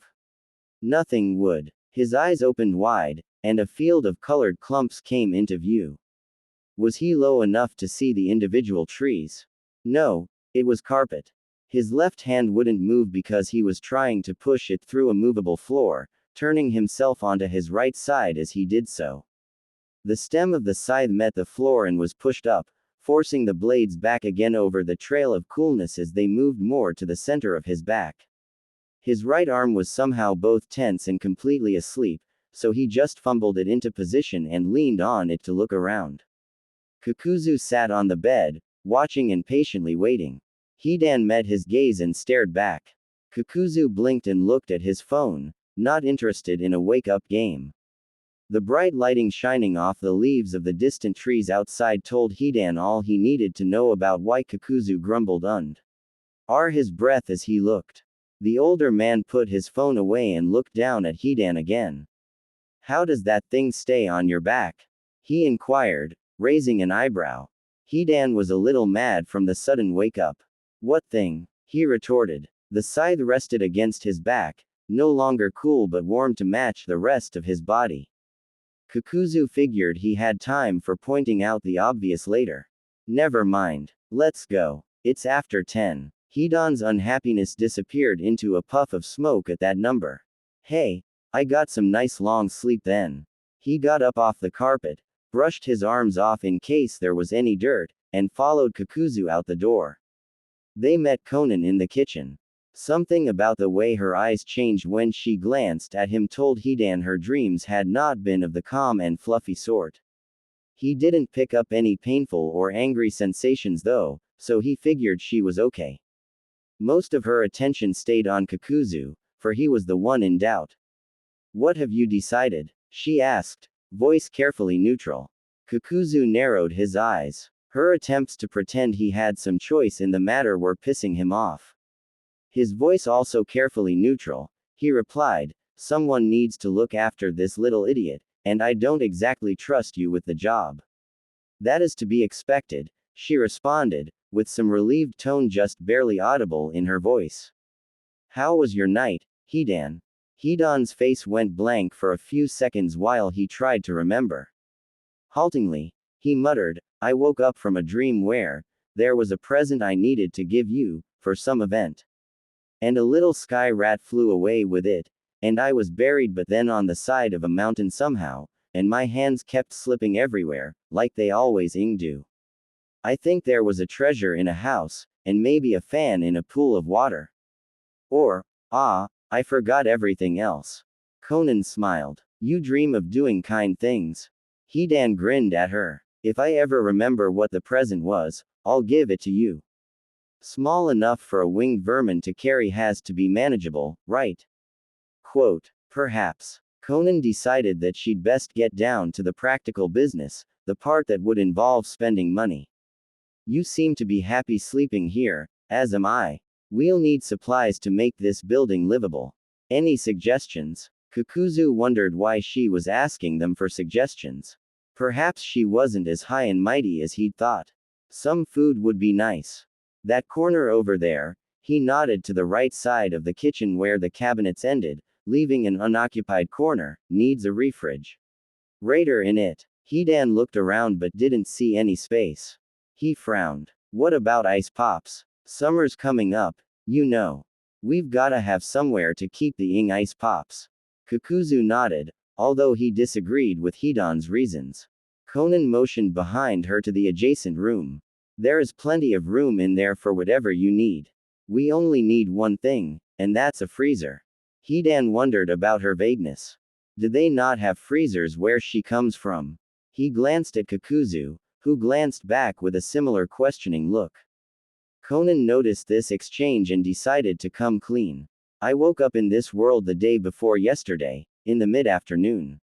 I looked through the abandoned houses, hunted, found someone to talk to who told me about his XP. Ryan's discovering he was not a normal person of this world, and went to sleep. The entire next day was spent planning, finding this place, and locating all of you. The only thing I have had time to learn about this world is that a great many things exist which I do not understand. Whatever it is you require, you will have to acquire. Kakuzu's eyebrows shot up, and Hidan grinned from being very impressed. Kakuzu would have time to indulge his dislike of being forced into such annoying, unpleasant, perplexing circumstances later. For now, all these things were overshadowed by the fact that the person who had done this to him and a boatload of other people was a woman who had spent one day in their world, understood nothing of their technology, and was dealing with all of her loved ones, co-workers, and herself being dead at same time. And here she was, getting down to business on her second day. If there was anything he could respect, it had to be such resilience. Hidan figured she would need someone to show her round, then. Who better than yours truly? For the second time in as many hours as they had spent in each other's company, he gave her a thumbs up. Kakuzu rolled his eyes and made some sarcastic comment in his thoughts about Hidan appointing himself as Queen's servant boy. Konan started to be quite concerned, which was not the feeling he was going for. As soon as Hidan registered that reaction, his smile fell and he wondered what he was doing wrong. Konan skillfully and conspicuously changed the subject. I would assume those are food storage devices. So, aside from places to keep food, what else? Since she didn't have the slightest clue what they would consider necessary, she made herself useful by conjuring a sheet of paper out of her cloak and retrieving her pen. Someone would need to keep an orderly list of supplies. Hidan mentioned, I ran around a lot while we were waiting yesterday and checked out the place. All the rooms have a bathroom in them, and the faucets work. Ooh, speaking of yesterday, have you seen the basement yet? Yes. Water in bathrooms is generally used for bathing, not drinking. Do any other rooms have drinking water? Ah yes. That baby could stand a little renovation for cleaning purposes, but otherwise it's like it was custom built. Hidan then considered her question. What's wrong with bathroom water? I drink out of the streams we have running in the woods here, which do not have any kind of pollution running into them. I checked before I decided to drink from those things, and the faucet water doesn't taste very different. Quote. Kakuzu wondered how his companion could be so artfully clueless about things he was supposed to know so well. What's wrong is that those faucets are located in the bathroom, a place that reminds people of germs and filth. A toilet seat's technically cleaner than a kitchen cutting board, but you still won't catch me eating off one. Think of how other people will think of it, Hidan. Hidan looked thoughtful, and scratched his head idly. Then he turned, approached the cabinets on the right, and opened two of them that had their handles together in the middle to reveal a hole in the wall where a pipe would have gone. Looks like there used to be a sink here. Quote. Konan agreed, but, why the hell do these cabinets have tops then? Kakuzu asked. When I was exploring the abandoned houses the day before yesterday, many of the beds had sheets on them. Could that be relevant? Quote. Hidan snorted. What? You think you're the only one to sleep in those things?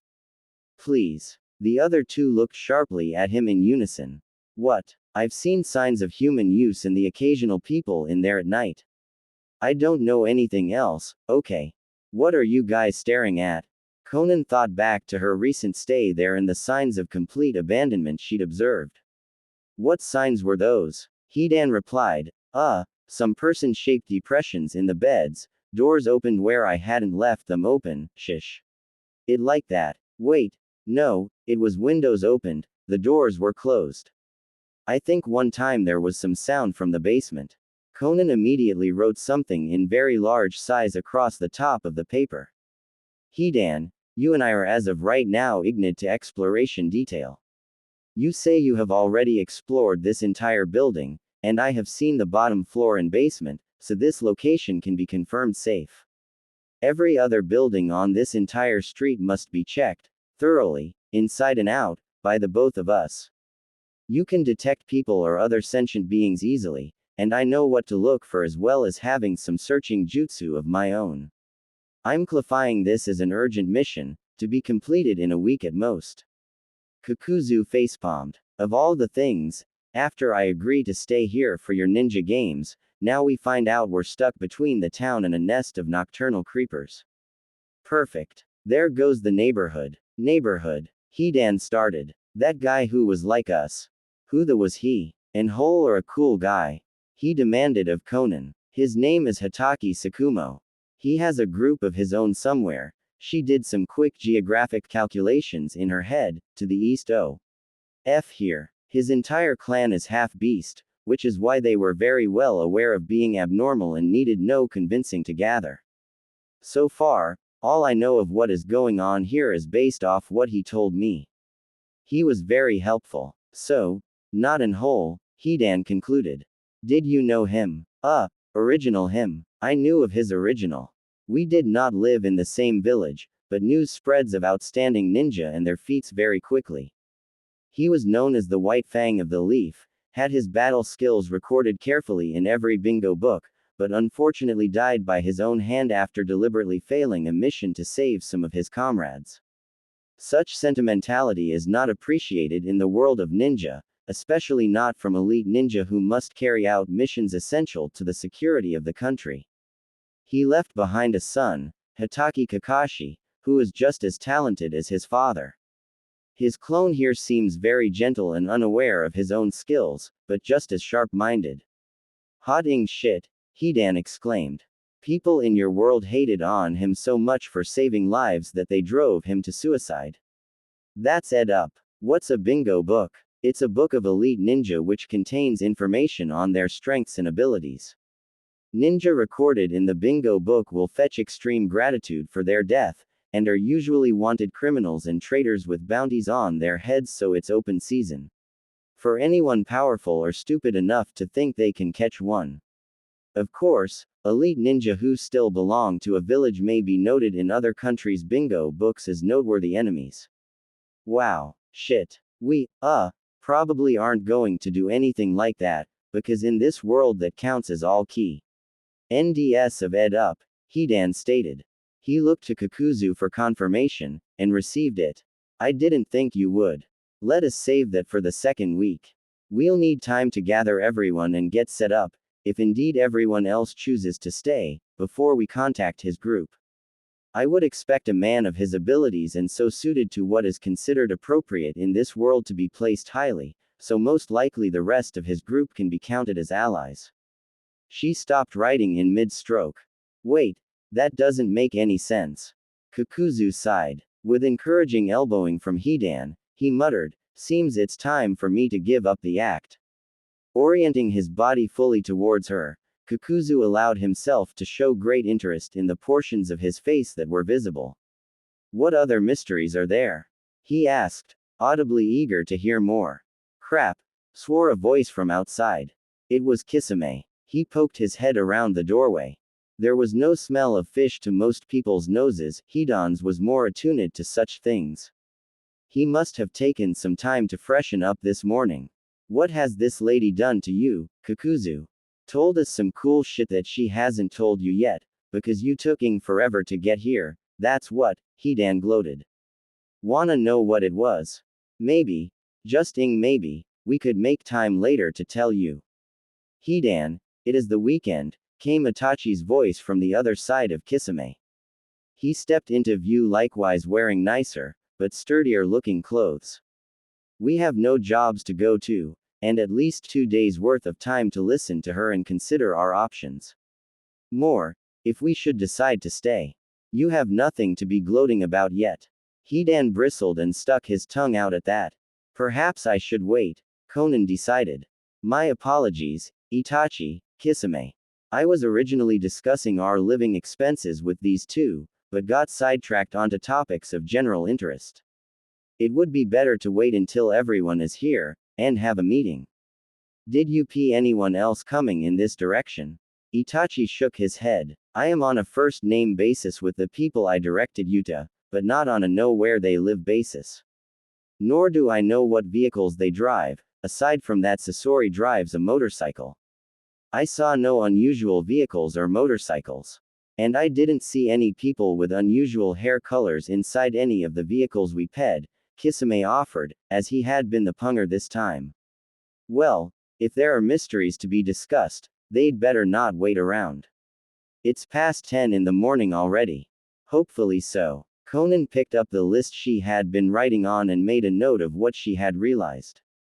It seems there are some mysterious and potentially dangerous things in this world that Hidan only just now bothered to tell anyone about, which might infl. Yuan's your decision, so I won't ask anyone to confirm anything until after the meeting. Kakuzu simmered, his sense of intrigue frustrated. Fine, then, let's return to discussing living expenses. We already mentioned the need for a refrigerator and a freezer, and we found a place where a sink show. LD go. No one had closed either of the cupboard doors, so that was plainly obvious. Hidan confirmed all the rooms have water, and it tastes clean. Food, water, he didn't mention any structural problems. Kakuzu knew that was not the same as not having seen any and narrowed his eyes at Hidan. Did you see any problems, Hidan, aside from that missing corner of the roof? Hidan put on his offended face. I was the first to decide to sleep here, Hole. You think I would leave out details like that in a place I'm going to be using for shelter? Off. No, I did not see anything dangerous looking. If there should be anything dangerous looking, I'm not a trained architect and have less experience living in houses than other people, so I can't be blamed for not having seen it. I'm pretty sure your experience living in houses is zero, Hidan, so I'm actually going to agree with you there. Someone who is a trained architect should be looking at that corner post haste. Kisame sighed and looked around. Problem with that is none of us are trained architects. Sasori's the closest thing, and he might be able to tell if water's likely to leak through or something like that, but he works with metal, not wood or plaster, whatever a roof's made of. How the hell would we explain this to any architect we hired? I wouldn't expect Sasori to know nothing about the properties of wood, Konan murmured. Seeing everyone else's attention, she added, but of course all of that would be learned knowledge, the sort you lack, and your life experience see. Ms. to be translated in spirit at best. Of course an actual architect should be hired. Or we could just seal off the Hidan grumbled resentfully. If hiring someone's going to be that much bother before we can get to the cool shit, we should just ask if there's any kind of stone sprouting juts. You or something that can cover the whole place up. He turned to Konan. Is there any kind of stone sprouting jutsu that can cover the corner area so nothing'll leak? Konan stared blankly. She had not expected to be asked about jutsu this early, and for such civilian reasons. She scrambled to come up with something. If some emergency cover can be erected in case of rain, I know Kakuzu is capable of using Earth-style techniques. I should be able to teach him the basics of how jutsus work and how to perform them, and he may be able to figure out from there a technique to. T can do what you ask. I do not know of any specific technique, but that should be possible. Didera could use his clay techniques to create a giant blanket or such in the meantime. It felt so very odd to be thinking of how techniques could be used to fix a building instead of destroy it. Hidan clapped his hands. Sounds fantastic. Alright, now, since I'm more than a pretty shirtless dude, I've got some ideas for the training room that I came up with last night. This time the pride radiated from him instead of the other way around. Kisame and Itachi entered the kitchen and found places to lean while they listened. Itachi found one first and asked, "What is your idea?" Hidan rubbed his hands together and failed to suppress a grin. My idea is a room where you can punch everything and they keep coming back for more punching. Out of respect, Kisame tried not to sigh noticeably. That's a nice idea. He fooled no one. Hidan snapped. It is, I swear it. So you hang up a bunch of heavy bags, but not too heavy, or else they won't swing much, so they hang to around chest height, in maybe an X shape, that sounds good, and you go to the one in the middle and you punch it and it swings around and hits another bag and you punch that one when it swings T. Hours ya and then it makes another one start swinging and all the bags end up swinging around in every direction so you have to punch everything or get hit and have to drop out. He looked around excitedly to see how this explanation resonated. Everyone looked like they were actually thinking about it. That was good. I am a genius, I am. When he turned to see how Konan was taking it, his face broke out in all directions. She was smiling at him. That sounds like a very good idea. It would require comparatively light bags, but ninjas are expected to be swift on their feet more than physically strong, so that is not a downside. If it can work as described, it sounds like an excellent room to train reflexes, observation, and endurance in. Quote. Hidan looked around frantically. He had never felt any sign she would appreciate it, so he was not about to take out his need to hug someone on her. But he needed to hug someone right now. Just then some footsteps came from outside the door. Where is everyone? Maybe in he. Nagato's sentence was abruptly cut off by the armload of shirtless man he received on walking into the kitchen doorway. Hidan squeezed him tightly, so tightly that between his body heat and Nagato's deep blush the air around Nagato's face seemed ready to combust. Nagato was lifted off the ground by sheer joy and forced to hold onto Hidan's body to stay steady as he was spun around. The blush disappeared, but Nagato panicked because he knew full well where the blood that was no longer in his face was headed. The smell and feeling of being so tightly held was intoxicating and scared him into paralysis. He heard Yahiko laugh behind him. Since this all happened in the span of only a couple seconds, Hidan experienced a mood whiplash that left him disoriented, from sheer joy at his achievement in ninjutsu to the cold sobering paralysis of fear. He overcame the paralysis and forced his arms suddenly open, dropping Nagato a few inches to the ground. The redhead stepped back and tightened every muscle in his body that he could control, even hoping that the blood would rush back into his face. The combination of everything confused his circulatory system greatly, and he would have fallen down if not for Konan's hand suddenly pressing on his back, steadying and calming him. Everyone was staring. Nagato reflexively adjusted and stepped forward, pretending that being suddenly dropped by Hidan had unbalanced him just a little. He swallowed, tried to moisten his mouth. And anyone want to explain what that was for? Quote. Hidan gave all of his voluntary muscles another tensing before laughing. Konan just confirmed I'm pretty awesome, so I needed to hug someone. You were convenient. Nagato wasn't sure whether the best course of action would be to stay close to Hidan so he would know when the shirtless man was in a hugging mood, or stay far away and keep someone between them at all times. Everyone was still staring. He looked back at Yahiko, who was still smiling. I'd rather not be. So, what has everyone been talking about? Quote. Hidan had a plan for a training room, Konan summarized. I'll discuss his idea with whoever is going to be in charge of setting it up, since Hidan has another mission to do. Speaking of, have either of you seen Deidara and Sasori? Quote. Hey, Hidan yelled, as if outraged. I just realized something. The acoustics of this place are frickin' weird. What? Murmured Yahiko, speaking for all. Even when we're in the mid. The sputtering, grinding sound that they had all heard last night cut him off. It died down in a few seconds. As I was saying, when we're in the middle of talking we can't hear car engines from all the way in here. But even in the middle of a sentence the sound of a motorcycle cuts right through like we don't even have walls. The shit is up with that. Konan patted him on the head and left to greet the newcomers. That was the moment Hidan realized he liked being patted on the head, and started involuntarily purring. He looked to Nagato hopefully. Nagato backed away as inconspicuously as he could. Yahiko wondered why Nagato would be the one looked at, then wondered why he was wondering that. He blushed mildly and looked away as inconspicuously as he could. Kakuzu missed nothing and gave up his usual grumpiness for the freedom of letting himself be fully entertained, just for a moment. Itachi filed it all away for later perusal. Konan stepped into the lobby just as Deidara and Sasori entered. Deidara was smiling in a way he had perhaps been too tired for the night before. Sasori snuck glances at this every so often, confusing and mollifying himself by doing so. Deidara rushed forward. Sorry we're late. Yeah. The thing last night was Ria ally far past my bedtime, yeah, so I had to sleep in. Did we miss anything? Konan decided the room opposite the kitchen doorway would do.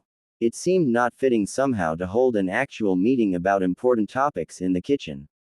Instead of answering, she gestured for him to follow her, and turned back to the kitchen. Deidara turned to Sasori for explanation, then realized she was walking away. He realized she must have a slightly different culture or something, that weird petting motion must have been her way of asking him to follow. He ran a few steps to catch up, Sasori doing likewise as he caught on. Konan stopped in the doorway and addressed everyone, interrupting Hidan's purring. I do not wish to hold such a lengthy and, I suspect, very important meeting in the kitchen. The material there is to talk about, let's talk about it somewhere else. Hidan's ears perked up as much as they were able to. The sunroom. Konan looked at him blankly, so he pointed out the doorway in the direction of the room opposite. Her eyes got a strange expression, and she nodded. With this many people around, it was hard to tell if a subtle influence even existed, but he thought some bittersweet combination of feelings might have crossed the space between them. He wondered why, as they filed out of the kitchen and into the room opposite, Konan shutting the door behind her. At this time of day, the sunroom did not have any sun shining in it. That was good news. There were no seats aside from a neglected stuffed chair in a corner. That was bad news. The floor was carpeted in a thick, soft layer which solved everything. Hidan and Konan went to the middle of the floor and sat near each other, legs folded beneath themselves. He smiled up at everyone else, questioning why they were standing, so they moved around the floor to form a rough circle and sat cross-legged. Dei was reminded of kindergarten. He wondered what lessons they would receive. General. Konan pulled out the paper she had been making plans on. All right. As Kisame and Itachi know, this meeting was planned in response to a discussion with Hidan and Kakuzu that went off track from supplies to mysteries and possible dangers. I don't want to do everything, so would one of you please summarize? Hidan squeaked. Called it. Okay. So, the sink. We found a place where the sink should go in the kitchen, and it didn't make any sense because the cabinets there still had tops. So we were wondering what was up with that, and Konan mentioned she'd seen some other funny things while she was going through the abandoned houses the day before yesterday, which is apparently the day she got here. She'd seen sheets on the beds, and didn't know why. I knew why, so I told her it was because people use those beds. Well, maybe not people exactly. I've never caught human scent even from a fresh depression, or any scent really except for sometimes blood, but I've seen occasional glimpses of them sneaking around at night, so they're at least human looking for sure. I also mentioned windows and doors being opened and closed and hearing a noise from the basement one time. Basement noises must indicate bad things where she comes from, because she immediately ignored the both of us, me and her I mean. To check out all the other buildings on this street. Kakuzu said something to remind of me of something she'd mentioned earlier, which was that she met some guy who was like us, with weird abilities and not trustable memories and shit. She told us about that guy, who is friendly and like a werewolf and shit, and then got a funny look on her face, and that's where Kisame broke in, so we stopped. Did I miss anything? No, but he had done something equally bad. Quick as a lightning bolt, a scenario flashed through Konan's mind in which she called him out on this right now. She decided the outcome of such a scenario would be bad. There was a time for taking a hammer to someone's sense of reality, and that time was only when necessary. She began to contemplate how slowly she should introduce certain concepts to the rest of the group. In the meantime, Hidan would definitely need to be given some standing orders. That would be best saved for after the meeting. No, everything I recall discussing was there. Technically true responses are the best kind of responses. Does anyone require more clarification? Nagato's eye suddenly widened, and she could be pretty sure that if he'd had more color in his skin to begin with, he would have paled visibly.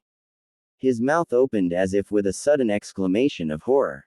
But then his eye regained focus, and he closed his mouth and looked down. The long-haired redhead seemed to have decided whatever his reaction was a bad idea. Yahiko seemed slightly confused at what little he could see of a change in Nagato's posture. Nobody else seemed to have noticed, caught up as they were. Konan decided to have Hidan question her brother's clone after the meeting.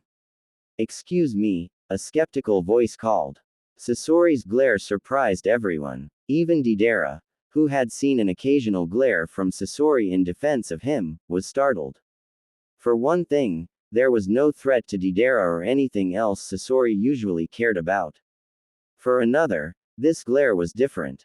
There were no fragile GL walls of simple denial to be found here.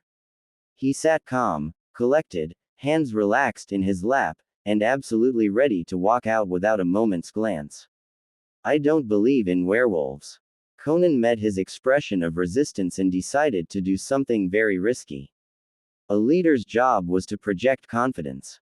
However, she was not yet a leader, and had the beginnings of a creeping suspicion that she might never be. So she caved. That is perfectly fine. You don't need to believe in werewolves. Huh. Hidan was thrown. But you said earlier that Tsukumo was a half-wolf, Konan explained as if to a 5-year-old. A half-wolf and a werewolf are different, a fact he made very clear to me at the time. And that is irrelevant, anyway. My purpose here is to pee on what I know in the hopes that there is some use for it in this world. Dealing with any other fantastic elements this world may have is not a top priority. When Tsukumo is contacted as a potential ally, which will be after we have achieved some group coherency, it will be because he was a good shinobi and nothing more. I am a shinobi. You are not. This gap must be closed. Do not talk about his species again until everyone here is comfortable being a ninja. Sasori resumed his usual blank expression and stayed seated. Kakuzu was disappointed in a small part of him which he immediately chastised for being infantile and childish. The rest of him knew that was the smartest decision to make. He'd lived long enough. He could wait longer still for the rest to come out. Meanwhile Deidara was relieved of a fear he didn't know he'd had, that she might repeat yesterday's smashing of his sense of reality. Most people gathered were. Nagato decided to keep what he'd thought of to himself. He held enough secrets. What was one more? Hidan was no longer puzzled. Oh, right, they don't like crazy shit as much as I do. I need to remember important shit like that better. He dug his thumbnails into the flesh of his first fingers just enough to produce a little pain to seal that with. I'm gonna remember. Promise. Kisame asked. So, you and him are just going to make sure we won't get hurt by any odd business in the meantime? Correct. Just checking. His shoulders relaxed somewhat. What did I interrupt? If it's not connected to anything too far out there, that is. Konan did not think it was. It is not, as far as I know. I had merely realized something that did not make sense about Tsukumo's being cloned in this world. It's only the sort of mystery I gathered you all for in the first place. She glanced at the notes. You interrupted after I realized, but before I could explain that I have no idea why Tsukumo is here in the first place. Quote. What? You said yesterday that something happened after people in your world died. I would that mean he's here because his original died, Kisame muttered. Yes, but this hasn't always happened. Otherwise this portion of this world would be overrun by shinobi and there would be an entrenched ninja culture by now. According to Tsukumo, the members of his group with the longest awareness of being unusual have been aware of their situation for about the past year and a half. The fact that none of you have corrected me when I said you'd been here for the same amount of time as your originals have been dead confirms that there is almost no delay between the original's death and the appearance of an amnesiac clone in this world. Hitaki Tsukumo was a very well-known ninja in my world. It is common knowledge for anyone who is an adult in recent times to be aware of his history, which includes the fact that he died 25 to 30 years ago. It should not have been possible to be cloned at that time, and he told me his own memories changed only a few months ago. It doesn't make sense. There was silence. Nobody could think of anything, even those that tried to think of something blatantly supernatural and as unrealistic as they could. Yahiko murmured, wow, there's a lot more to this than playing with magic abilities, isn't there? Playing with magic. Is that what they've thought of my offer? Konan wondered if she hadn't made a mistake in thinking they were ready. No, I can't believe I would think that of any of them, but especially him. We were civilians once too. I shouldn't have so little faith in my friends. It was always going to be. I didn't. Well, regardless, yes. The reason I asked all of you here was to solve the mystery of why you exist. There is a mystery behind all of you, doubly so for people like you and Tsukumo. Ninjas never merely play. Yahiko blushed and lowered his head in shame. It was still hard to take her offer seriously, though she so clearly believed everything she said to be reality. His face burned and he briefly wondered how qualified he was to try and help her if he couldn't even keep track of what she had lived through. That was so insensitive. I'm treating her entire life like a children's story. She's a ninja, and that's real, it is. It needs to be real for me too, or I'm only going to make things worse. Hell, it is real for me too. What am I even thinking? I hope original me was better at this. Meanwhile, Nagato wondered what wasn't right about her statement. Wait, doubly so for who, exactly? That was the moment Konan realized she hadn't been careful in her words. For the first time ever, it occurred to her to wonder if she needed to be. Perhaps in this world, her eyes turned far enough to her right to see the tips of Yahiko's orange hair. They snapped back into place and froze there. Yes, I do need to. Always. She resolved to never repeat her mistake, and conceded to the corner she'd allowed herself to get forced into. Doubly so for Yahiko. He and Tsukumo are, well, let's just say his original died some years ago. Not decades, but many more than 1.5. Yahiko and Nagato looked at each other in surprise. Nagato could have sworn he and his companion were on the exact same page and always had been. There could be no way Yahiko's existence was a mistake. Yahiko turned back and worked out what to say for a few seconds. Eventually he muttered, "So, is there no reason for me to be here?" Hidan had an excellent idea for a training room. Konan proceeded to write down all the details of that idea in her notes. Unfortunately, it won't be enough. Physical training is not enough for a shinobi. None of you were pure taijutsu specialists. We'll need somewhere else to train other things. Any ideas? Their expressions went unnoticed as she continued to look down at the page. Yahiko looked down at himself, confused. Most got the hint, and Nagato cut off the silence by offering a quick suggestion. It was shot down, which was okay, because he had no idea what he was talking about at all. The important thing was to talk. A couple others tried to suggest things, which got tentative, if we can't think of anything else, approval. Deidara had no idea what was going on. He'd thought she was uber military like Sasori had said, and he'd never seen a military training base run with so little planning. Just what the hell are we supposed to be doing, huh? Do you have any idea? Konan looked at him sharply. If any of you have inherited abilities from your originals, then you should be able to perform them without needing training. Training is for developing capacities you do not have now. I can't see the future. Hidan raised his hand. Okay, but no matter what it is, training should use stuff we're already able to do, right? So, what should we be able to do if we do have their abilities? Konan agreed that was a good point, and proceeded to tell them in more detail about their originals, abilities. Starting from her right, she went around the circle. Nagato, you specialized in the use of jutsu using all 5 elements, as well as some other Rinnegan-only techniques. These special techniques allowed your original to attract and repel objects and even other people's jutsus, absorb chakra, summon large beasts, bring people and machines back to life. In perfect repair, pull out souls, fire missiles, and create chakra rods allowing you to control dead bodies and project yourself into them.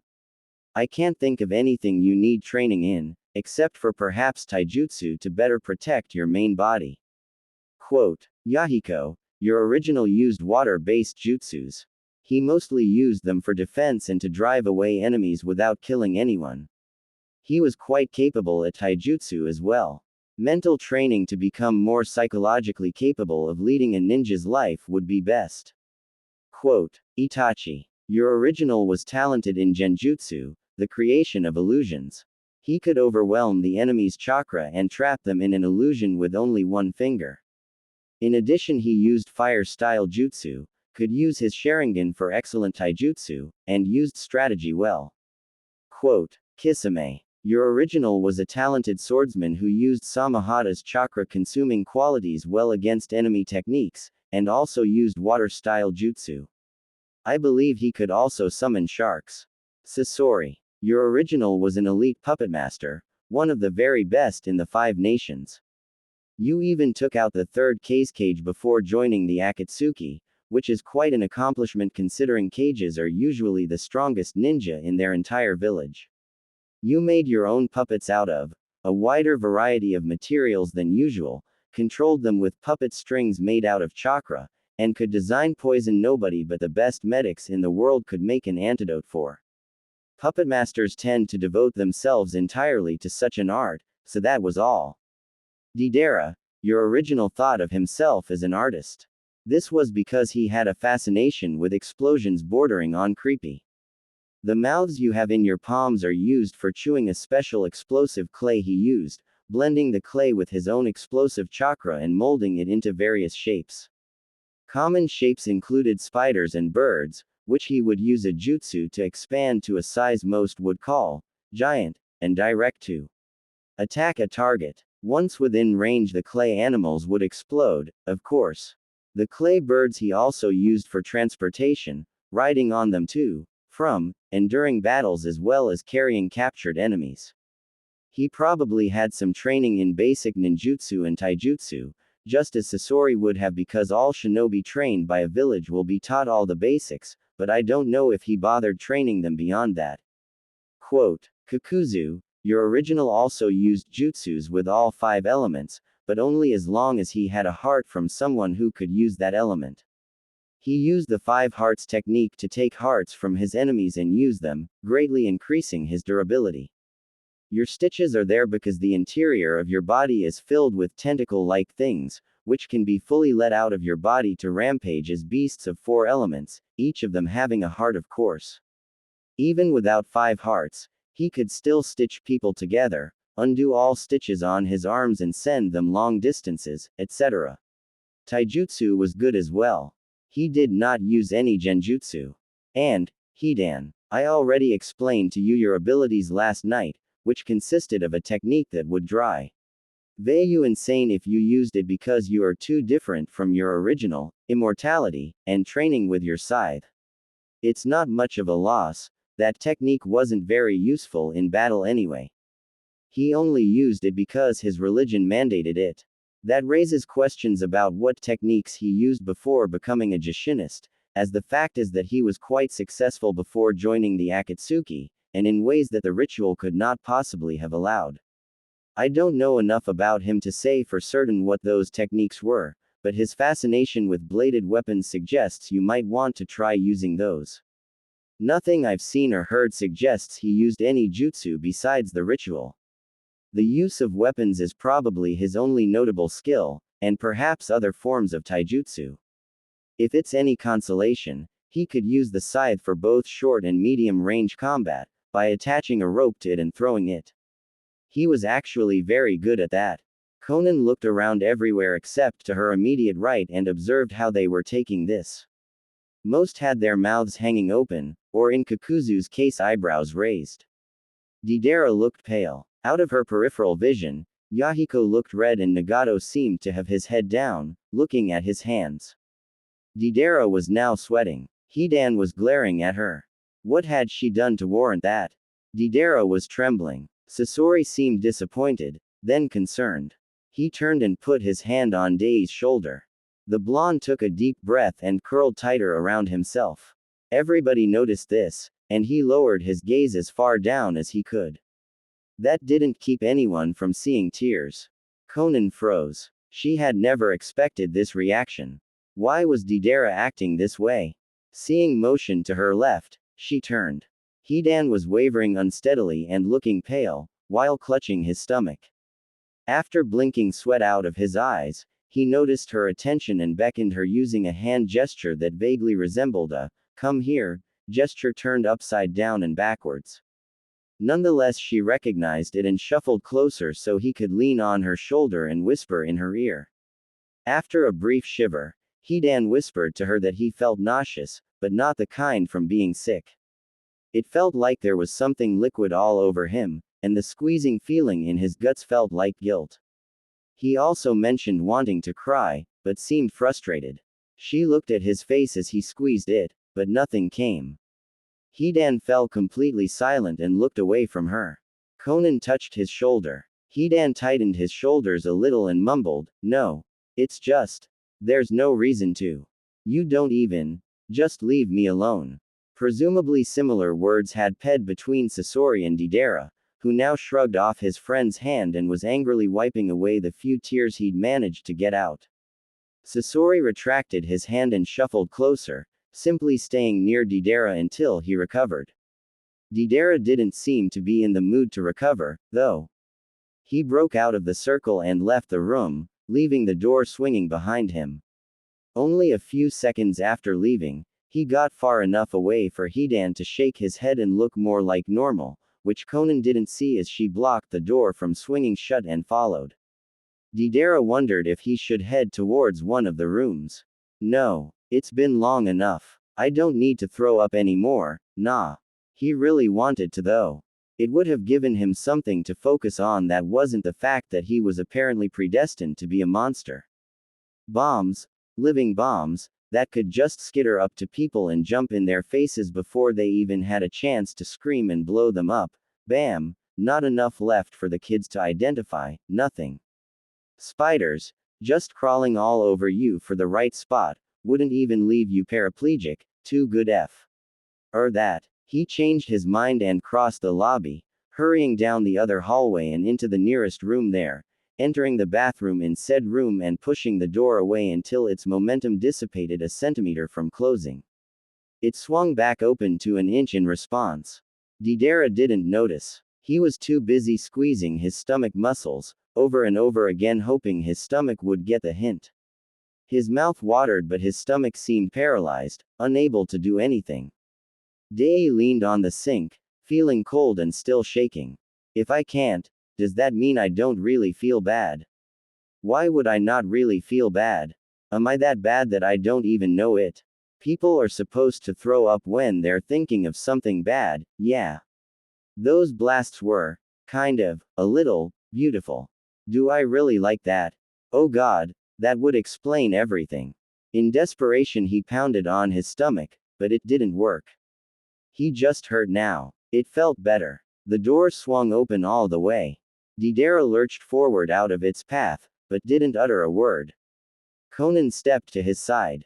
She did not try to touch him, but simply looked at him, then to the empty toilet. Without a sound she went behind him to the sink, where a cup was provided. She filled it with water from the faucet. Then she walked around him and offered it. Deidara wondered what she could possibly think she could do, and looked up. The look in her eyes was trustworthy, so he took the cup and drank it. It tasted bland. The squeezing of his esophagus echoed all the way down his digestive tract. All at once he understood, and seeing him understand, Konan retreated to sit on the edge of the bathtub. The first didn't do it, so he refilled the cup and drank it again. Then again. After the third time the message got through and it proved very fortunate that the sink was right next to the toilet. Deidara wondered if he was going to die of suffocation, but just as stars began to cross his vision the cramped shaking of his abdomen subsided. He got his arms behind him before he could fall down and managed to crawl backwards enough to lean against the wall.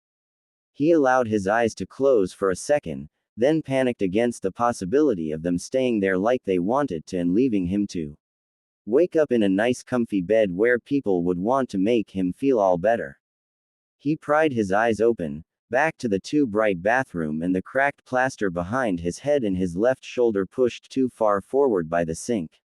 Absorbing all the too bright light like a shadow, Konan sat across from him, still looking with a faraway look in her eyes. Deidara wondered if he could reach any toilet paper from this position to clean himself with. That's stupid. Why would I even think of that now, huh? So shallow. He exerted some effort to wipe his mouth with a sleeve instead, and uttered a high-pitched squeak. He tried again, and spoke. How many people have you killed? Konan disregarded the formalities and answered the question he really wanted to know. You did not enjoy it, and you have not enjoyed it at any time since, Deidara. Quote. He gaped. But the blasts were awesome. A personality like yours would always like impressive, loud things. That is at the core. The consequences of such things are a different matter. Little children only enjoy their actions, not all the consequences of them. Whether or not they still act like that as they grow depends on what they learn about the consequences and what they decide. You have no shared memories. You have no shared decisions. He had nothing to say to that. But did it even matter? He hadn't been a little child. Had she? What about you? Konan looked down somewhere to her left, thinking of what to say. Enjoying a blood spray or a scream looks very distinctive. You do not look like that. What? Who? What could that possibly mean, huh? She looked back at him, mind worrying to determine how much to say. It's unclear how many decisions there were to make. How much learning could have changed things. In reality, there is only one danger for me, or for anyone else. Konan stood up and looked down at him, sprawled on the floor against the wall as he was. You can still fly. Quote. What? Fly? How? I don't think I can. Not so easily. Wait. He realized she was speaking literally and remembered the other uses she'd mentioned for the clay beasts. The pit of his stomach soured a little as he thought of spiders, but he pushed it down. They're only animals. Only animals, yeah, made out of clay, that I should be able to control so it doesn't explode, yeah.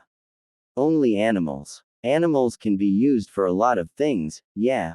Pranking Sasori with a bunch of spiders in his bed would be kind of cool. I never need to think of Halloween decorations ever again.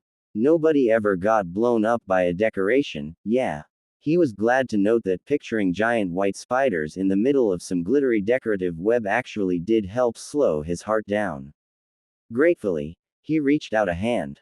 Konan seemed confused about why he would do this, but took it and held on as he stood. When he was upright, Dieb managed a small smile. She took this as a sign he would now be all right by himself, inclined her head politely, and left. Day stared after her. He knew it shouldn't be any surprise, after the way she talked so easily of other things. But that didn't change the fact that she was the first person to hold one of his hands since he'd first started thinking about them, who was both in her right mind and not disturbed by it. It felt nice. He walked just a little unsteadily to the doorway and looked out. The room was sparse with no decorations, like a blank piece of paper ready for anyone. It was so bland. Dieb could hardly understand how such a bland room could be host to such an important moment. He'd have to change it, fix the blandness. I wonder what Teddy would think of that shelf,